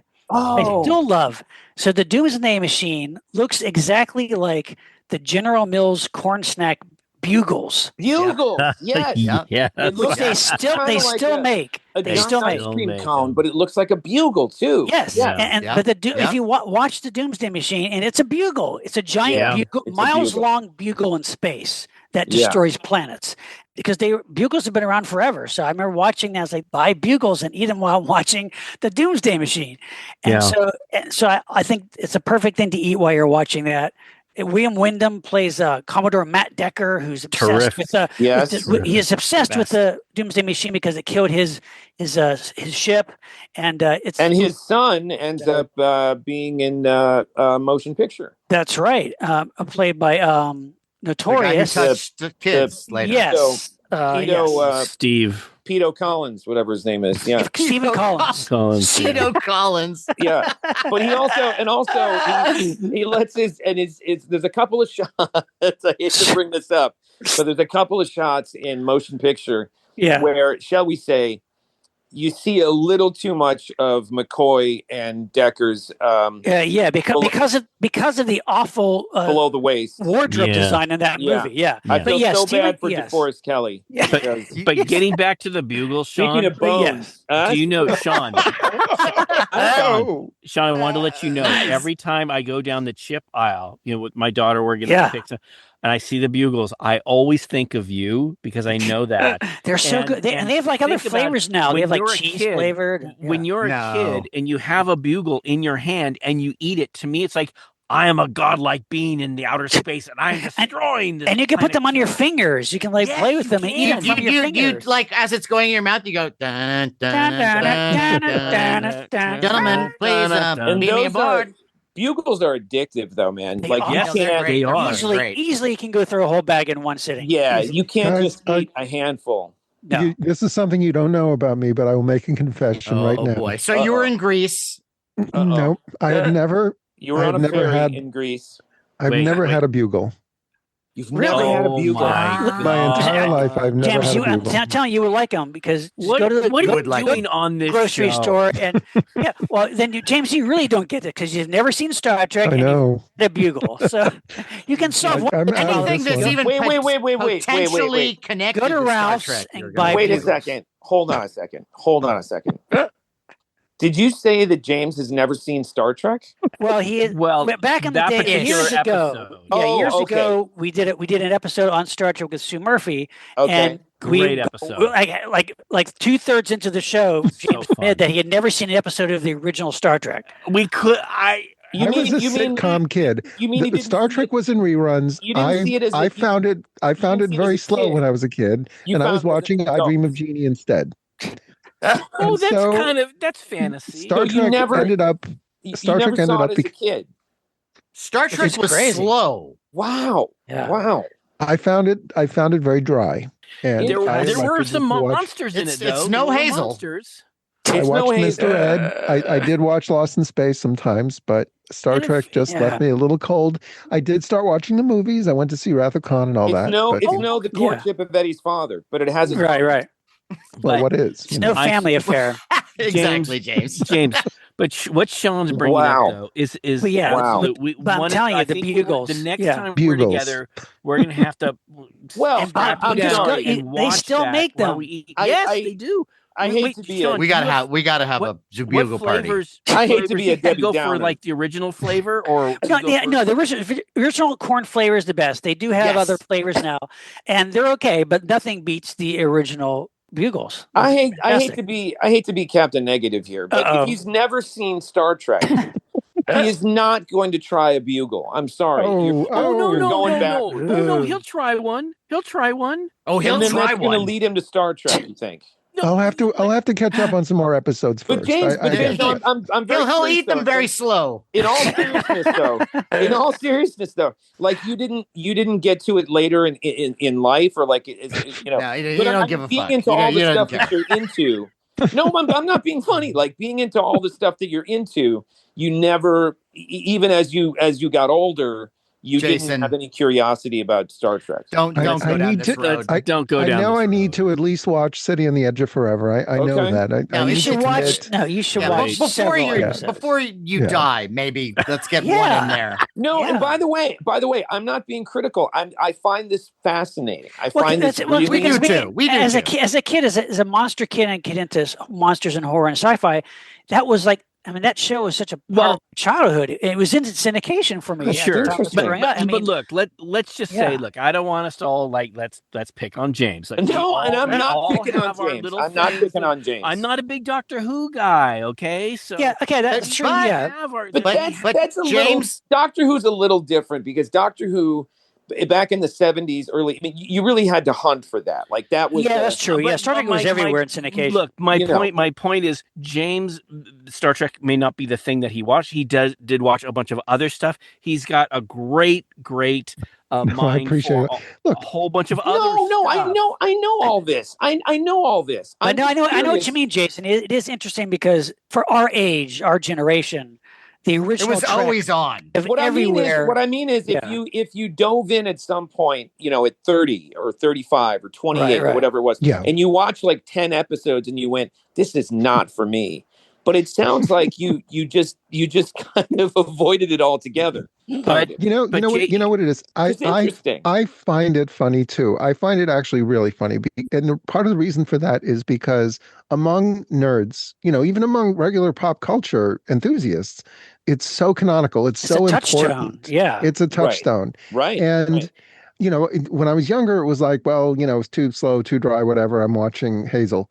Later, I was going to the conventions, and I even got Sulu's autograph at one point. So it's like I got it, but I don't know, because there was nothing else to do. It was a creation convention. I know. Makes no sense. Hey, it felt like I was. It's okay. Let's be honest. Let's be honest. Sulu could have been trying to pick him up. I mean, come on. No. Might not have been an I did autograph. get his autograph at the bar, so I don't know what that means. But did you go up and just go, I don't know why you're here. I don't know who you are. But I guess everybody seems to be getting your autograph. So you could sign my Lost in Space picture. I feel bad. Jason, look, I know that we're all having a good laugh. It's interesting. Tonight's episode is Monster Party's meal. Hey, you don't have to remind us what the I know. I find this. We went I find this interesting. I find it interesting. It's an interesting character thing that is, and I'm curious to know why. And it doesn't mean like because you didn't watch it or didn't see it. There's no judgment whatsoever. It's just it's such a. I think there's judgment. It's one thing to say like, I'm not a fan. I tried it or I liked the thing. I'm not a fan. Right. But you just never seem to have kind of dipped your toe in that water at all. Yeah. And that's interesting. That's very interesting. I've always just felt like I was the very last one to the party, and that's just never a fun feeling. I know I would appreciate it. I do appreciate it. You didn't get into the party. Yeah. James, have you seen the movies? No, he did see the movie. Yeah, he saw most of them. All right. Well, I mean, you kind of like those, right? That's something. Yeah. But if you're just tuning in, our episode is about meals in a movie. What I'm saying is, if it was Space 1999, I would go, okay, that kind of makes sense. It's a different. Star Trek is just so ubiquitous. It's the show. I mean, it's the sci-fi show of our generation. It really is. And then the dessert, by the way, the food for Space 1999 is you get a moon pie and then you blow it up. Yeah, right. You throw it. Well, this has been great. Hey, but Sean, just to add a dessert to your bugle meal, to the doomsday. How about a sugar cone or waffle cone? I guess.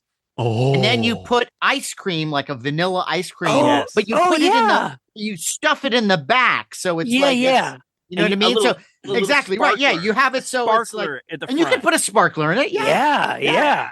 And then the sparkler kind of goes down, and then it's kind of fish out the ashes, and then you eat. It's kind of like a funnel cake too, isn't it? Sort of, kind of like a funnel but cake. a bugle specifically, the ridges of a bugle, it looks like it. It literally looks like a bugle. Yeah, and a sugar cone also has a They might have used an actual bugle for that effect back then. Back then, probably. Guys, I think the long that shots. was the kind of budget they had. I want to take this moment to say that when we next get together, we're going to have James try some bugles. Yeah, that's what we're going to do. like them. I mean, I will make that commitment.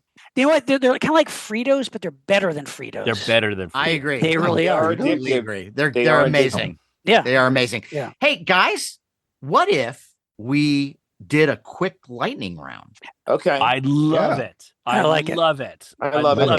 Jason, throw us like 12 or 13. Go. No, is it my turn yet? It is. Yes, it actually is your turn. Yeah, just a couple. All right. Lightning round, and this one is for someone special out there who should remain nameless. Tucker and Dale versus Evil.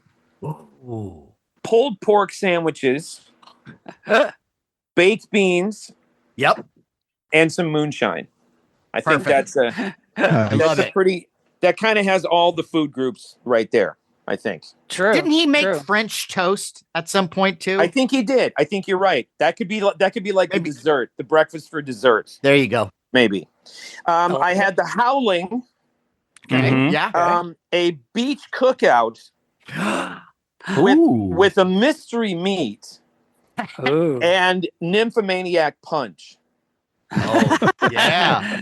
Okay. So you've got to have a nymphomaniac handy for this particular dinner party. Well, she's at all of them, right? She's at all of them, and she puts whatever her special ingredients are into the punch.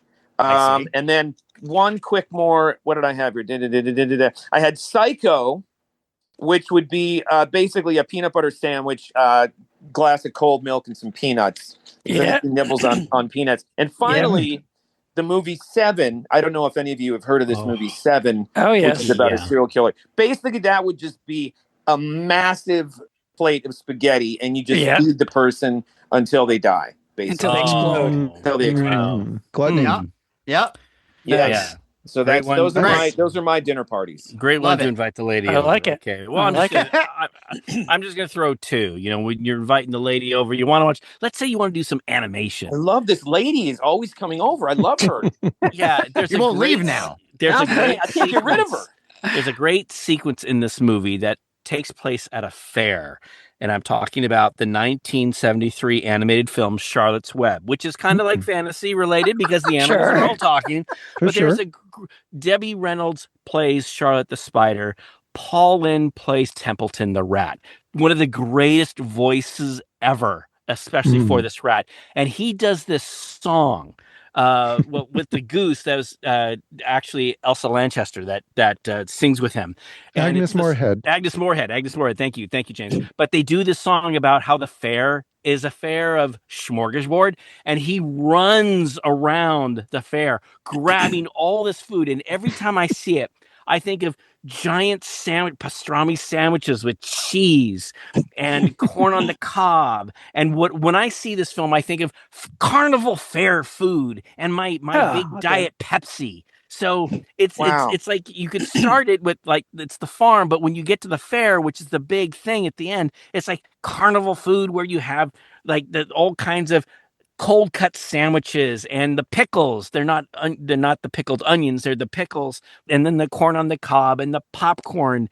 And every time I see it, I love it because at the end, Templeton, he's rolling around and he's just huge and his belly rolls around as he's a fair, and it's a great sequence. And that's what I love. Wow. And my last one is from 1961. I love crab. Who doesn't? Mysterious Island. Sure. The Harry Harryhausen classic. And I've talked about this before. I did this before where a friend had a print and they showed it. We got a bunch of crab and we boiled it all and we all ate crab during the movie. And it was so much fun. And I love getting like a crab cocktail with just crab cakes with sourdough bread. And of course, a really nice Chardonnay with that. So there's a couple for you. There you go. Nice. I like it. Wow. There's a lot of we keep running into this sourdough bread though. Well, sourdough really like sourdough. That's just for you, right? That's just no. The Sourdough bread is and great the Chardonnay. With these with the shrimp and the crab and with butter. I'm not saying it isn't. I'm just saying it doesn't feel like it's film specific. It's just something that you like, which is there's nothing wrong with that. Yeah, I love because the topic is movie and a meal. So I'm suggesting stuff to have with your meal. Charlotte's Web, was that a movie? Mysterious Island? Yeah. Crab. No, I always thought Charlotte's Web I thought it was a TV thing, but that was a movie, wasn't it? It was an actual. It was a feature film that was played on television. But it was a feature film. Oh, was it made for TV? No, it was a theatrical movie. It was a theatrical movie. Okay. Yeah. Then it was You've never seen Charlotte's Web? Under a rock? Yeah, I saw it on TV. What are you, James? I saw it on TV. I thought it was a TV special. What am I? Kreskin? Kreskin. Talk about up-to-date references. Well, fuck. Okay, that's great. There's my two suggestions for Very you nice. and your lady friend. Very there. My who's friend's next? coming over to watch. James. Okay. James, go. Okay. Alien meal. If you wanted to replicate what happened the chestburster scene, you would have noodles, rice, and cornbread. Oh, nice. I was going to do this. James, can I just say my slight variation is just one noodle. and then it all goes wrong. Then all hell breaks loose. I like that. Close Encounters, big pile of mashed potatoes. I was going to do that. Oh, yeah. Good one. I was going to do that one too. Very nice. And then finally, a Stephen King themed dinner with very, very rare pork. So rare that you have pig's blood when you slice it. Great. Corn on the side for corn on the side for children of the corn. Nice. To drink red rum. Oh, Okay, all right. For dessert, strawberry pie from Thinner, sprinkled with cherry-flavored Pez from Stand By Me. Wow. And topped off with ice cream from Dairy Queen. So that's a long evening. That's a marathon. You got to get that girl's got to get over here at like 10 a.m. if we're going to do all those movies. Right. In fact, she should just spend the night before. She should come over and then we'll just start it in the morning. Then you'll be more relaxed and comfortable by the time. Yeah. God forbid she eventually stays the night. I mean, yeah, let's not get carried away. Then you got to come up with breakfast. I think we can do it. True. That's true. I'm going to give her bugs. I'm inspired by Matt. I'm going to find a bunch of bugs and fry them up in a pan. Yeah. And say, my friend recommends these. He loves them. You can't get enough. Not if you want them trust to us. stick around, buddy. Right. All right, Matt, what do you got? All right. Well, here's a simple one. Halloween. Sure. And it would be Halloween candy because that's the one thing that might have stopped Michael Myers' killing spree. Did anyone ever offer him candy? That's true. That's true. The next one I would do would be I would replicate the meal from Soylent Green, the real meal. And I would do right? I would do this the meat, onion, tomato, celery stew. Oh, yeah. Lettuce with no dressing, an apple that you had to eat all of it except for the stem. That's right. Bourbon. Yeah. And then one, just symbolic. This would just be a symbolic fun piece. One green tea Kit Kat. Wow. Nice. Nice. And then we have for 2001, A Space Odyssey, raw tapir meat. You know what a tapir is? Pig-like animal with a long nose. And anyway, yeah. I believe it's tapir. Tapir, is it? Tapir. You know, it could be. No, I'm kidding. It could be a tapis. I don't know. I'm kidding. It could be like lipus. Right. So I would do raw tapir meat, but I would do it like the way that the Japanese do horse meat. I'd do it like a sashimi. Wow. Okay. They do horse meat? They do horse meat over there? Yes, they do. Raw horse meat. Hell. Wow. And it's actually, look, I'm not saying I would ever order it, but it was served to me one of the times I went there. Kind of sounds like you are. But I did have it and it was very good. Kind of sounds like you're endorsing killing horses. But whatever you do, don't eat it because it's just too delicious. Anyway. Wow.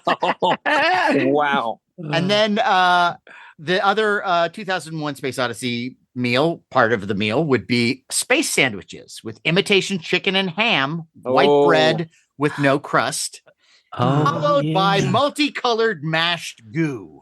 That's right. The mashed goo. Nice. That's right. And then for Godzilla versus Hedorah, fried tadpoles, followed by an ambrosia salad that had been dyed gray.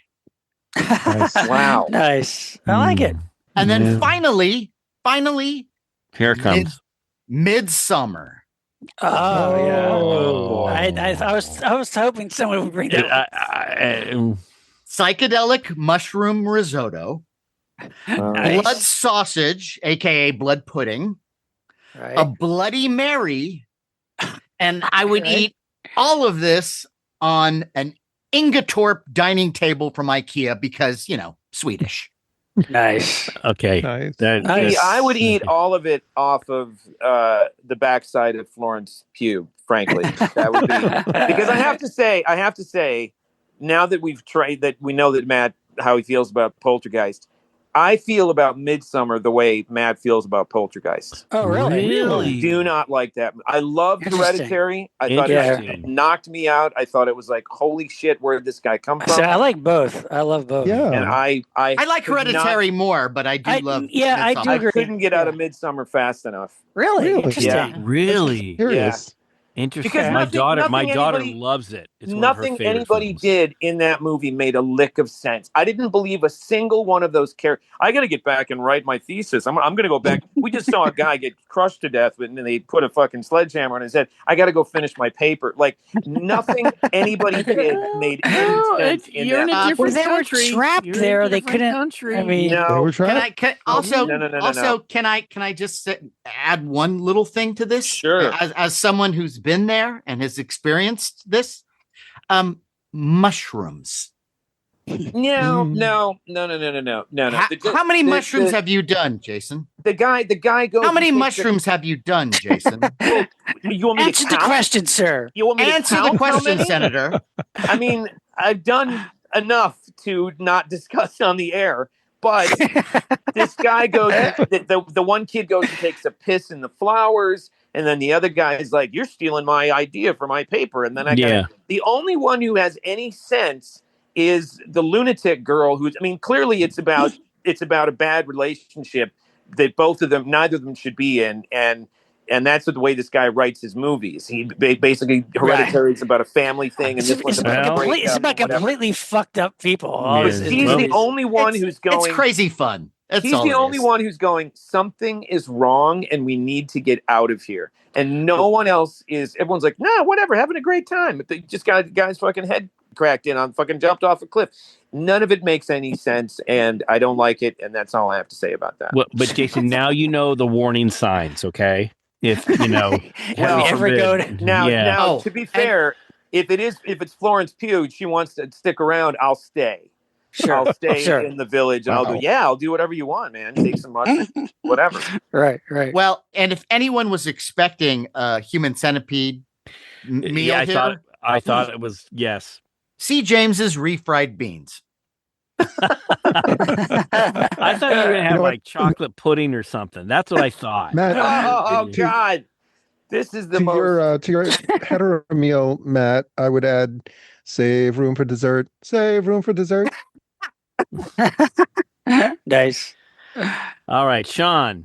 All right. Here's some Bring us fast home. ones. Sean, Fast it's your ones. turn. It's your turn. Sean. It's my turn. All right, here we go. Okay. Lamb chops, Silence of the Lambs. Good. Oh. Great. This You is mean one the from puppet? The poor little puppet? You don't want to cook the puppet. yeah. You can have the puppet with you, actually. while Oh, you're okay. watching. All right. Yeah. Well, This is one from my wife Gina. Deviled eggs with the devil's rain. Oh, can't do it. Oh, nice. No. Nice. You don't like eggs. Yes. Okay. Shrimp cocktail for Beetlejuice because the Oh my famous God. scene. Yes. Okay. Yeah. I had shrimp cocktail, and I had for Beetlejuice black and green pasta, and then lime martinis. I had all my. I like that. I like that. Very good. All right. A couple more. Everybody loves a pizza party, right? Sure. Yes. Yeah. Large pizza has to be meatball pizza as you're watching A Nightmare on Elm Street 4, The Dream Master, because where Great. the meatballs turn into little faces. Yeah. Great. Forgot about that. A healthy dessert, just a big bowl of cherries, and you're gonna watch The Witches of Eastwick. Oh wow! Famous scene with Veronica Cartwright, where Jack Nicholson does some curse and she starts vomiting up. Yes. And finally, what do you do when you watch a movie? You have a big giant bucket of popcorn, right? Right. What do you watch? You watch the movie Popcorn from 1991. Oh, Kids sit in a theater and there's a crazy killer in the theater where they're having a horror marathon. There you go. And then you can play popcorn by Hot Butter as the popcorn is being being popped. That's right. There you go. Nice. Yep. Sean, There you go. for Silence of the Lambs, I would add liver with fava beans and a nice Chianti. Of course. Chianti. Of course. Well, and then couldn't you also, for a sequel for Hannibal, I believe it was, Mhm. where you've got Ray Liotta's brain? Yeah. Yep. I don't know what that would be, but I would have some sort of ceramic Ray Liotta head. You could do like a Jello mold with something Jell-O. would be served inside that. Yeah. They have those Jello molds that look like brains now. It can't be it can't be Jello though, because it's got to be something that's cooked that you smell. Yeah. So maybe inside the ceramic head there'd be like a little grill, and you'd Right. Wagyu beef or something. I think honestly, I've learned more about the four of you in this episode than and in all the time I've known you. I think. Yeah, some really sick shit going on in your. Well, no, there's been some heads. fun, Jason. There's been some fun stuff. This is what we meant by a very special episode. I am worried That's right. I'm worried about all of you, frankly. Me too. Well, Jason, I want to thank you for being with us on this episode. This is a fun one. You brought Jason, some this is great. flavorful. Oh, this was great. I always love being on the show. I miss you guys, and I hope you're all doing miss you well. too. Yeah, likewise. Now, is there something that you're working on that listeners can check out? What are they looking at? What's new in the Jason LENZI world? LENZI, yeah. Slowly but surely, we are putting together a podcast, a Biff Bang Pow podcast. A Biff Bang Pow podcast? I believe that's great. It's going to be. We're working on. It's either going to be Biff Bang Pow podcast or BBP podcast. Okay. Cool. And what we're going to do is interview different people, like let's say Matt, for example, because that would be I could go over and film him and show off some of his collection and do that in an episode, but also slightly, not better known names. I don't mean that. There's a lot of people like in the rock and roll kind of world that we're sort of connected to that have a lot of stuff. But also I've been doing little mini episodes with Alex Ross where I'm kind of doing like a 25, 35 minute, I'll pick a topic like, okay, why do you think rock music is so important to be used in science fiction movies, and why hasn't it been used more? Why were you so thrilled about Flash Gordon, blah, blah, blah. And we'll just cover, one little topic like Jack Kirby or music or whatever. That's cool. And those are going to be called Tangents with Alex and Jason. And Alex Ross is that amazing artist, that legendary artist. Legendary. Yes. He's a legendary comic book artist and writer. And we've been having these, 4 or 5 hour conversations, every week or so for the last 20 years. And finally I said, why don't we record some of this stuff? Not a full length one, but just pick a one of them was about Davy Jones. He's always talking. He loves the Monkees. And there's something about the structure of Davy Jones' face that has influenced a lot of his art. Really? So it's the kind of thing that, he doesn't really get to talk about because whenever he is interviewed, it's just about comic books and stuff. Right. Yeah. Sure. We're going to cover a bunch of different topics. And that's cool. That's just about to launch. It's kind of, slowly making its way out, but I'll know more soon, but something to look out for. Well, Jason, when you got that date, let us know, and we'll promote it too. Let our listeners know. Yeah. Oh, thank you. I'd appreciate that. I think your listeners would really dig it. We'll plug the pew out of it. Yeah. And is there anything more Biff Bang Pow toys? Not at this very second, but the more, I'll just put it this way: the more people I talk to and events I go to and things, it's shocking how many people want more stuff. How many people? Oh my God! Why don't you? Like the Twilight Zone stuff. Twilight Zone always comes up. Yeah. Nobody's really doing anything with it. And so I don't know. We're it's kind of in limbo, but we're not. It's not completely dead, as they say. Right. So keep your fingers crossed. We will. Yeah. Well, Jason, thank you so much for being with us. I would love to raise my glass, a glass of beer, and give a toast to our amazing guest, Jason LENZI, and to Monster Party's Meal and a Movie. Woo! Yeah, a toast. Yeah. Thank you, guys. Me and my new imaginary girlfriend both raise a glass to you. And you make a great couple. I think it's working out so far. I think it's going to happen for you too. It's happening. Time for a listener shout out. Shout out. Delicious shout out. Ooh, baked bean shout out. Well, Matt and I just came back from Japan, and we did. We have very special shout out to our friends, starting with Adam G. Holtz from New Hampshire, who met us out there. Nice. We got to hang out and go to all these different Godzilla things. We went back to the Godzilla slide. We went to the lobby of the Gracery Hotel, and it was just wonderful. And we have other friends there, Matt, if you want to chime in. Well, Fuji, our good friend who owns Astro Zombies. in Osaka. Yeah. In Osaka. Mhm. And he was great. We got to meet with him and have coffee. And then he took us back to a store that he took us all to when we were all together in Japan, which was called Adamski.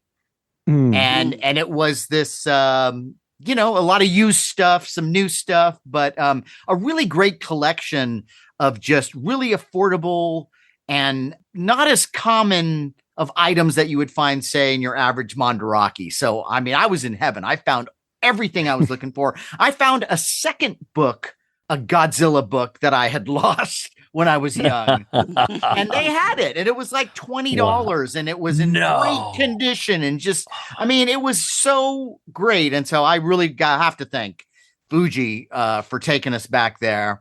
And then, of course, our longtime friend Roger Takahashi. Yeah, he named himself Roger after Roger Moore because he is a huge James Bond fan and Star Trek fan. Sorry, James, but but a great guy, and James and I both had similar situations with him where he met us in Japan and then really kind of took us under his wing and showed us places and took us places to have dinner, and just a really lovely guy. And we've partied with him a number of times, and we had, I would say, the mother of all karaoke nights with him. And it was the night before the night we were going to leave.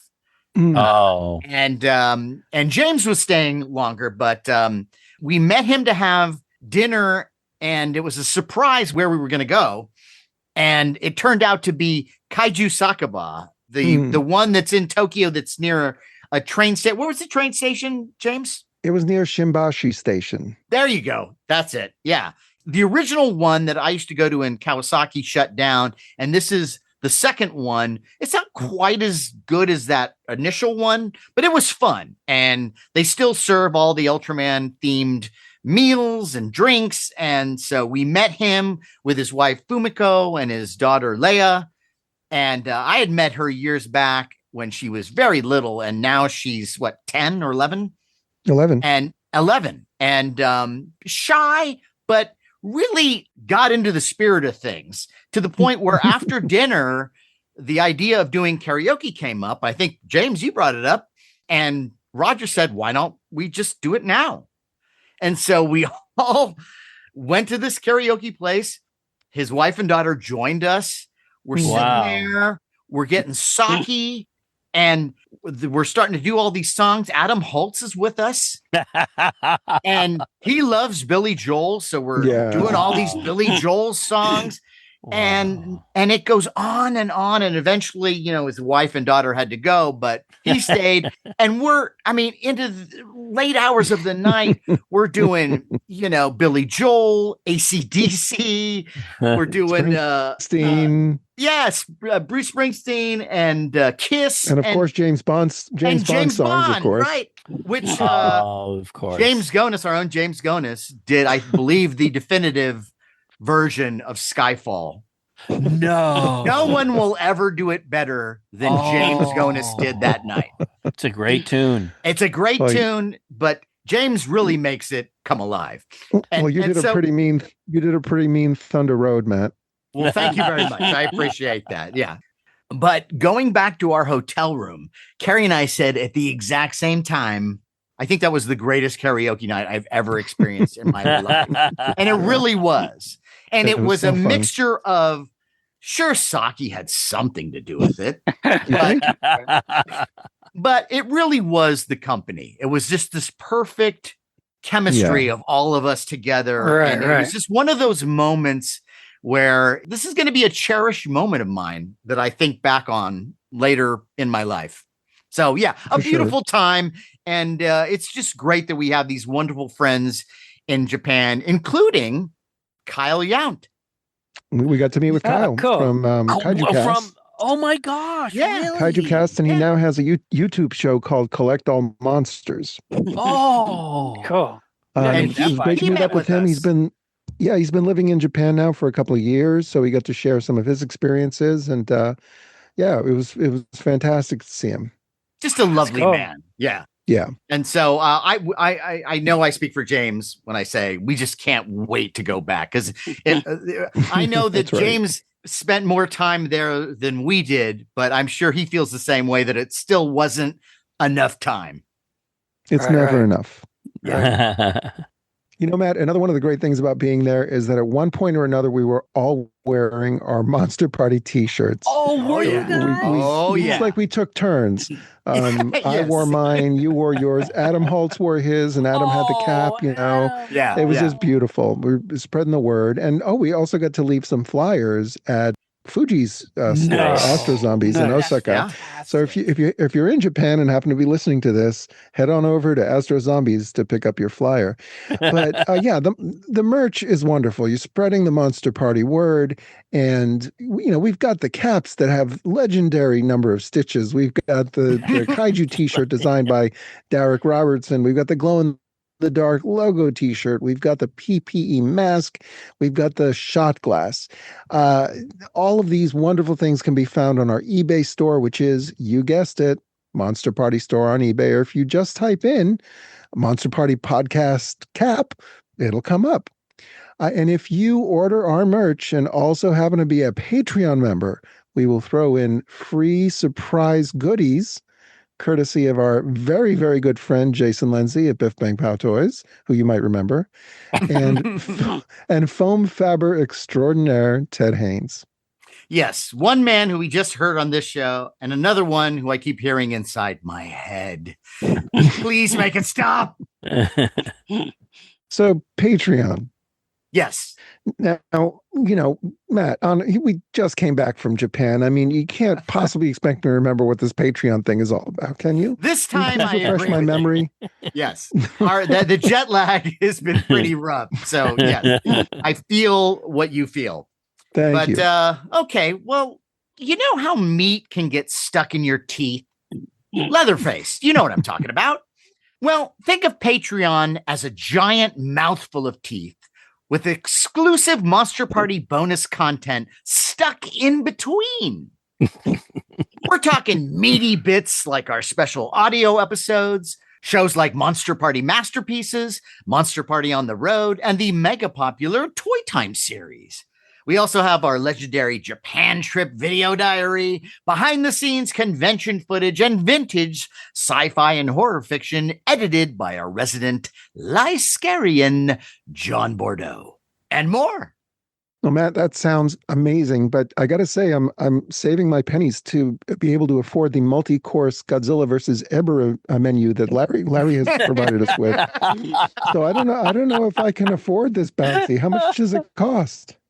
Well, for around the price I would pay for 3 egg sandwiches from the Lawson's convenience store in Japan that I would then bring back to America and secretly place behind the wall in Larry's bedroom in order for the smell to eventually drive him mad.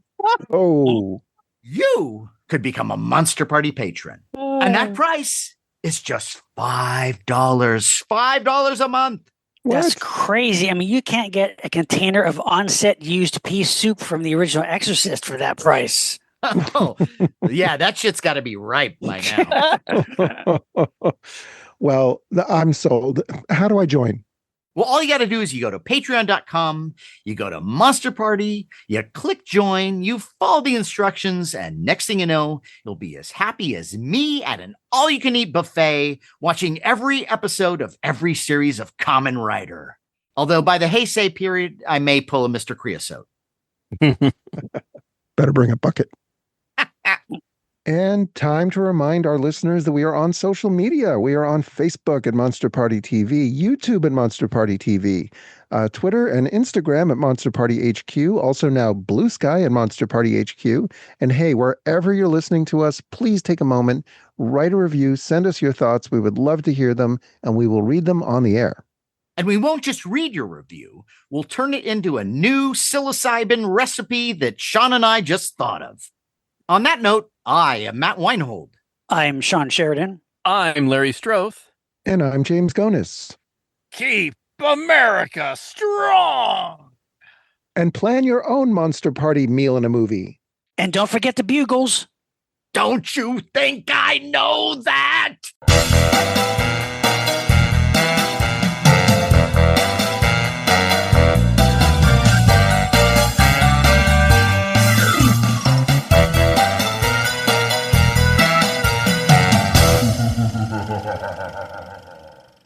Larry, it's good to see you, buddy. I haven't seen your face in a long time. I know it's been like forever. How are you? I'm hanging in there. Good. Hanging in there. Okay. Well, I'm sending good vibes. Well, it's like, I don't want to turn this into something funky, but why not? Why not? What else is new? We're here. We're all friends. We definitely are. What happened now, except for everything in the fucking world? Just the other day, I was going through some photos for this Patreon thing that I'm doing. Uh-oh. No. And I came across these great photos of us at Comic-Con when James and we were dressed as Superman and Jor-El. I remember. We went upstairs, and it was just so fun with you up there, and entertainment booth. I mean, those are good times, man. Yeah. And if I haven't thanked you for that, there's something so special about when you're at Comic-Con and I get to go into a booth, into the special place where I can look down at all the little people down below. It always goes back to this. Poor little Larry, who was beat up on the schoolyard. He has to feel validated. I'm not going to lie, though. Buys a bunch of shit and then goes to the top floor of Comic-Con. Look, if there's anything, congratulations, you've made it. Yes. Yeah, at least for that moment, Matt, I felt like I made it. You felt like a winner. And we were there with Jason. I felt like this bond. And Jason, we had worked together. You'd worked with me. I'd worked with you. You did a great job. If there's anything I miss more about, probably the thing I miss most about Comic-Con is that booth and being upstairs. Yeah, it is great. It really was, because I was there, when Entertainment Earth was single floor, and that was cool, and that got lots of activity. But there was nothing like being upstairs. It's like being ground zero of nerdom. Yeah, it was so cool, and you could hold meetings up there, and meet up, impress the ladies, and Jason, it was a magnet. It was a magnet. It was a magnet location. It was. What does Entertainment Earth have? Yeah, you'd be working the floor going, excuse me, fake Jean Grey. No, and then you look a little tired. And then why don't you rest your toes? Celebrities are coming by and being, let's take you upstairs. And those celebrities felt so special. You had big time wrestlers go up there, and it's just that second floor gave Entertainment Earth and you just that special access. I know I saw people. And who was there was, now that you mentioned the wrestler, his father was a famous wrestler. Who's the guy I'm thinking of? Really famous wrestler. Some of you guys must know wrestling. I know some of the old names. I don't know who. He's got short blonde hair, but he's like the biggest. Ric Flair? No, not Ric Flair, but his dad. Oh man, it's on the tip of my tongue. But basically, he kind of got. All of a sudden, he just showed up. Like he wasn't scheduled to be there, and somebody turned to me and said, "Hey, Johnny Rockets is here from WWE, whatever his name was." And I'm like, "Oh, okay." I'm like, "He's got a few minutes if you want to interview him." And I didn't know who he was. I had a minute to look up his name and get a tiny bit of background, and then I just got thrown in. So it was like a Jiminy Glick moment. And the guy, when it was done, he said, "That was the best interview I've done all week." Really? You're kidding. And I said, "Really?" And he goes, he goes, "Those questions you asked, the things you asked about, because I was asking about, his childhood, and then what's it like being a character, but what wrestling means to generations of kids, whatever I was doing." Right. He just was like, "Nobody has asked me this stuff." That's great. Well, you're a pro. Testament to you. Yeah. I in all have seriousness, no idea you're a pro. who you are. but I appreciate you saying that. You mean nothing to me. It means nothing to me, but thank you for saying that. I appreciate that. Hey, do you guys remember? Larry might remember this guy because we would have big time wrestling that would come on the television, and there was a guy named Moondog Maine. Do you remember him? And he was like, he was the crazy guy. He was this big guy who'd come in there and he'd go into the middle of the ring and he'd go, "Ow!" and he'd eat a raw egg and he'd do like, he was crazy. Because that's what wrestlers do. That's what wrestlers do. It was charming back then, though. It had felt more rubber bands in their face. It wasn't sophisticated enough for me, Matt. It was. You never watched that? No, because of all the fighting we had at our house. I didn't need to watch any grown men doing it. It's like, did your dad eat a raw egg and howl when he would throw you with your mom? I don't want to bring up a sore subject, but you know how I feel about eggs. Oh, that's right, eggs. Oh, yes, I do. Yeah, but getting back to Jason, though, we keep forgetting. Well, Jason, what I loved is excited to be here. You would bring people up, you would interview them. This was shot on video. We've established this. Yes, it was such a great thing for Entertainment Earth for you. Yeah, I thought it was like this connection with the people, but it was great. It was great, and it was. I mean, he had who's the guy who did Hamilton? Why can't I think of his name? Crazy Eddie. Johnny Rocket. Johnny Rocketville. No, the guy who did I forget his name. Well, he was there one year, and it was like, Jose something. Jose Feliciano. It was hilarious. That's who it was, right? Robert. Yes. No. Felice Hamilton. Felice Hamilton. But just he in was time there, for Christmas. And there were some big names that came up there. I interviewed Matthew Modine that same year. Oh yeah, that was a great interview. Right in the middle of the Stranger Things, which was huge, big. And I started the interview by saying, I just have to tell you, I skipped class and saw Vision Quest in the theater because Madonna had a song in the movie. Good. And he appreciated that. I would have done the same thing. I know. I know. It broke Lin-Manuel Miranda. There you go. Miranda, of course. Carmen Miranda's son. No. Come on. That's how rumors get started, man. Come on. Sorry. Didn't now it's going to be all over the internet. No, you're better than that, Jason. Sorry. Didn't Tom Kenny come up that day from the voice to SpongeBob? He was Tom up Kenny, there. Oh, Tom Kenny was up there. I interviewed him too. Yeah, I interviewed him for some stuff.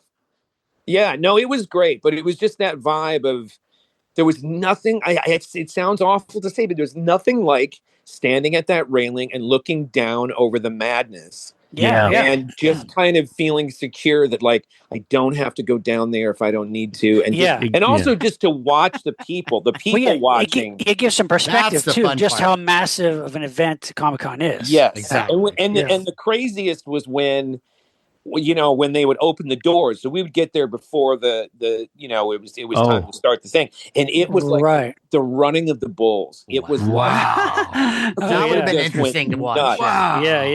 Yeah. No, it was. I miss it. I miss it a great deal. But maybe one day, fingers crossed. Never. Yeah. Well, we're not dead yet, and it's the whole next chapter of our lives is going to be huge. Well, I mean, look what's already happened to you since you've been on Monster Party.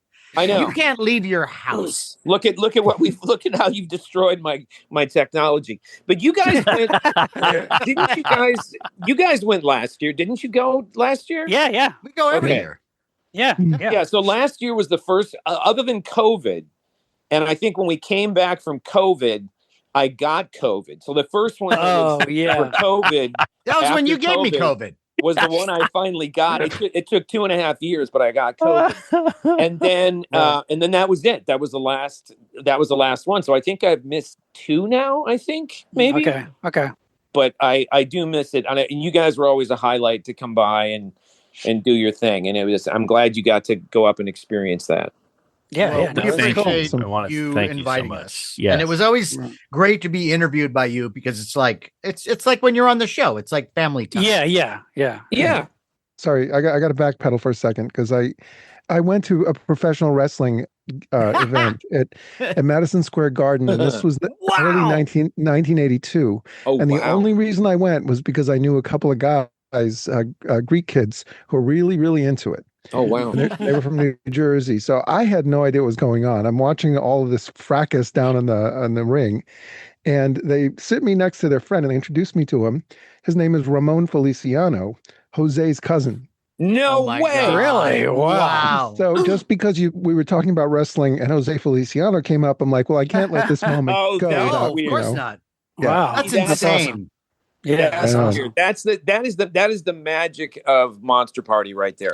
Right. I do want to point out that I love the fact that Matthew Modine, we said from Stranger Things, the fact that he did a Kubrick movie. Well, no.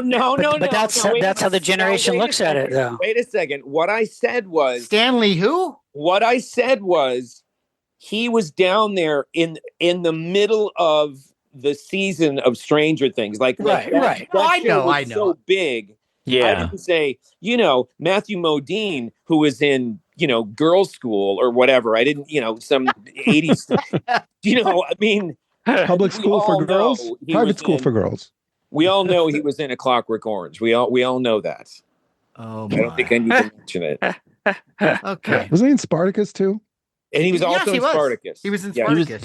He was in Spartacus. Kirk Douglas. He was the third. He was the third guy to stand up and say, "I'm Spartacus." Right. I don't think so. He was an infant. He was an infant. He was the one. He stood up. He stood up on his little baby legs. Went. Spartacus. No, just because he had. Yeah, that happens. He's a kid. Look it up. All right, we should start. But anyway, I always appreciate being called. I know that you usually get 3 or 4 people that you try first, and come on, not able to do it. No, not this one. No, it's 10 people. The David Brenner, the David Brenner of Monster. You are the David. Yes, you're the David Brenner. Yes. Yeah. David Brenner was great. He was awesome, a legend. So. Was he? He could talk, man. He could talk. It was funny though. I mean, you ever watch it? You ever watch his bits now though? Like you ever go back and watch he was better. He was better on talk shows than he was his stand up. His stand up was like, oh, I guess that's the end of the bit. Okay, and then he'd go on to another thing, and his bits. Right. He sounded like a comic. His bits would go on. His stories would go on for about 4 minutes, and then you'd kind of get to the bit. And then before you know it, his 10 minutes are almost up. He took a long time. But he was likable. He was likable. He was. He was likable. Yeah. Well, another anecdote. I was in Greece. Sorry, Sean. In Greece. I got off of a ferry boat. It was around 1 a.m. on the island of Mykonos, and I step off the dock, and who do I see standing there eating an ice cream cone? David Brenner. It's like, what the fuck is David Brenner doing? Weird. Like, come on. Yeah. By the way, I don't think you can say ferry boat anymore. I don't think that's true. I don't know if that's politically, although it may be coming back. I don't say it mixed company just to be safe. Right. You have to bleep it out. Unless you're on Fire Island. In which case, it's a L. Never mind. It's a happy boat. It's a LGBT boat. LGBT 109 boat. Yes, it's a great movie. Great movie.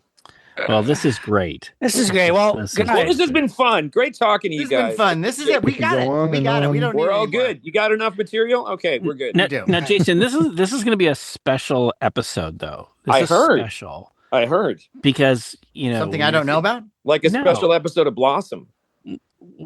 we are dealing with food tonight, right? I know. Yeah. I know. Movies and food, snacks. I know. Well, isn't every episode of Monster Party special, Larry? Why is this extra special? Yeah, Larry. No, not everyone is. Not everyone. This one, not as special as this one. This special as this one. Well, it's okay. I want to start by asking.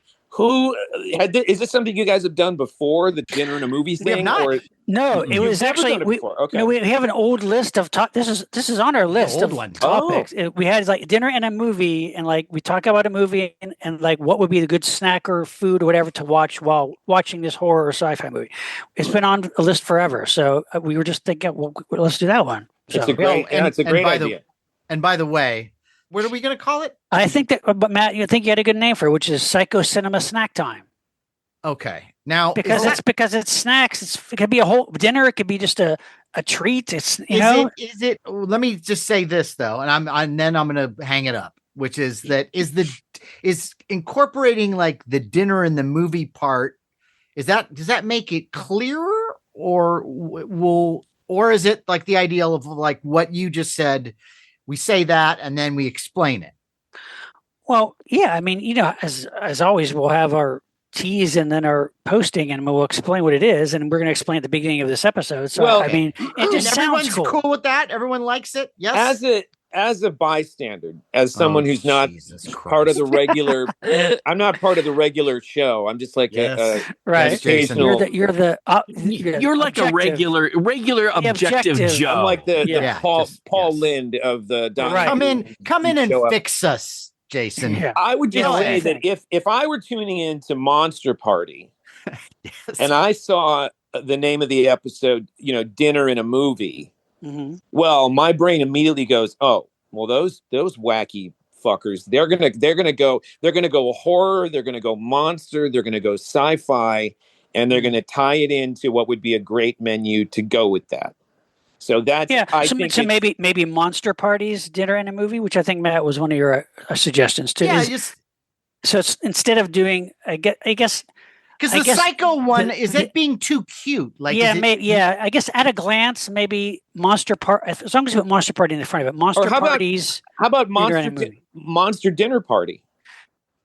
I did. The thing is, like some of the ideas, at least the ones that I have, aren't always a dinner. It's like a snack or. I see. So that's what I like. Snack time. How about Monster Party snack time or Monster Party's movie and a meal?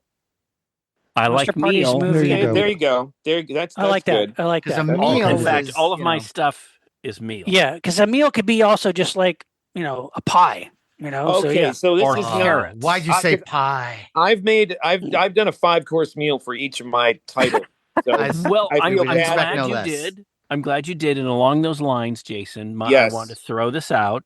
Since there are 5 of us, if we each had at least 5, that's 20. Is this going to be more? But is this going to be more regimented? Or I think we could be throwing. It needs to be loose. I am woefully unprepared. I mean, I've got the most obvious stuff. Well, I have some obvious ones too, and not all of them involve lots of explanation. It could be just, but this one, and this one. How about that? Well, how about this then? So we do it sort of in order, but it's loose. You know what I mean? Like okay. Like I'll start this off, and then you jump back and forth, and then some of mine aren't genre. I've got I Am Curious Yellow on here as one of mine. Wait, Bye Birdie and Bye Birdie and I'm not sure. Stallo, 120 Days of Sodom is on here somewhere at the bottom. That's genre. Look, I like that is genre. That's true. Yeah, that is genre actually. But I'm not sure that really fits. Okay, all right. I'll thank you, Larry. So Monster Party. Larry from Legal just weighed in. Look, I'm just trying to help. If everyone struck the ground and says no, Yentl fits. I'll scratch those off the list. You're right. It is horror. Right. Off the list. It is horror. Right, you're right. Well, so Matt, is it Monster Parties? Monster Parties movie. I had a Monster Parties movie and a meal. Got it. I had a great Middle Eastern Ishtar menu. Great, going. Fantastic. I love it. Save it. That off my list. Okay. All right. Monster it. Parties movie and a meal. So this movie is what we're doing. Okay. And let's get going now. Let's do Monster it. Parties, maniacal, malevolence, malevolent movie and a meal. Okay. Perfect.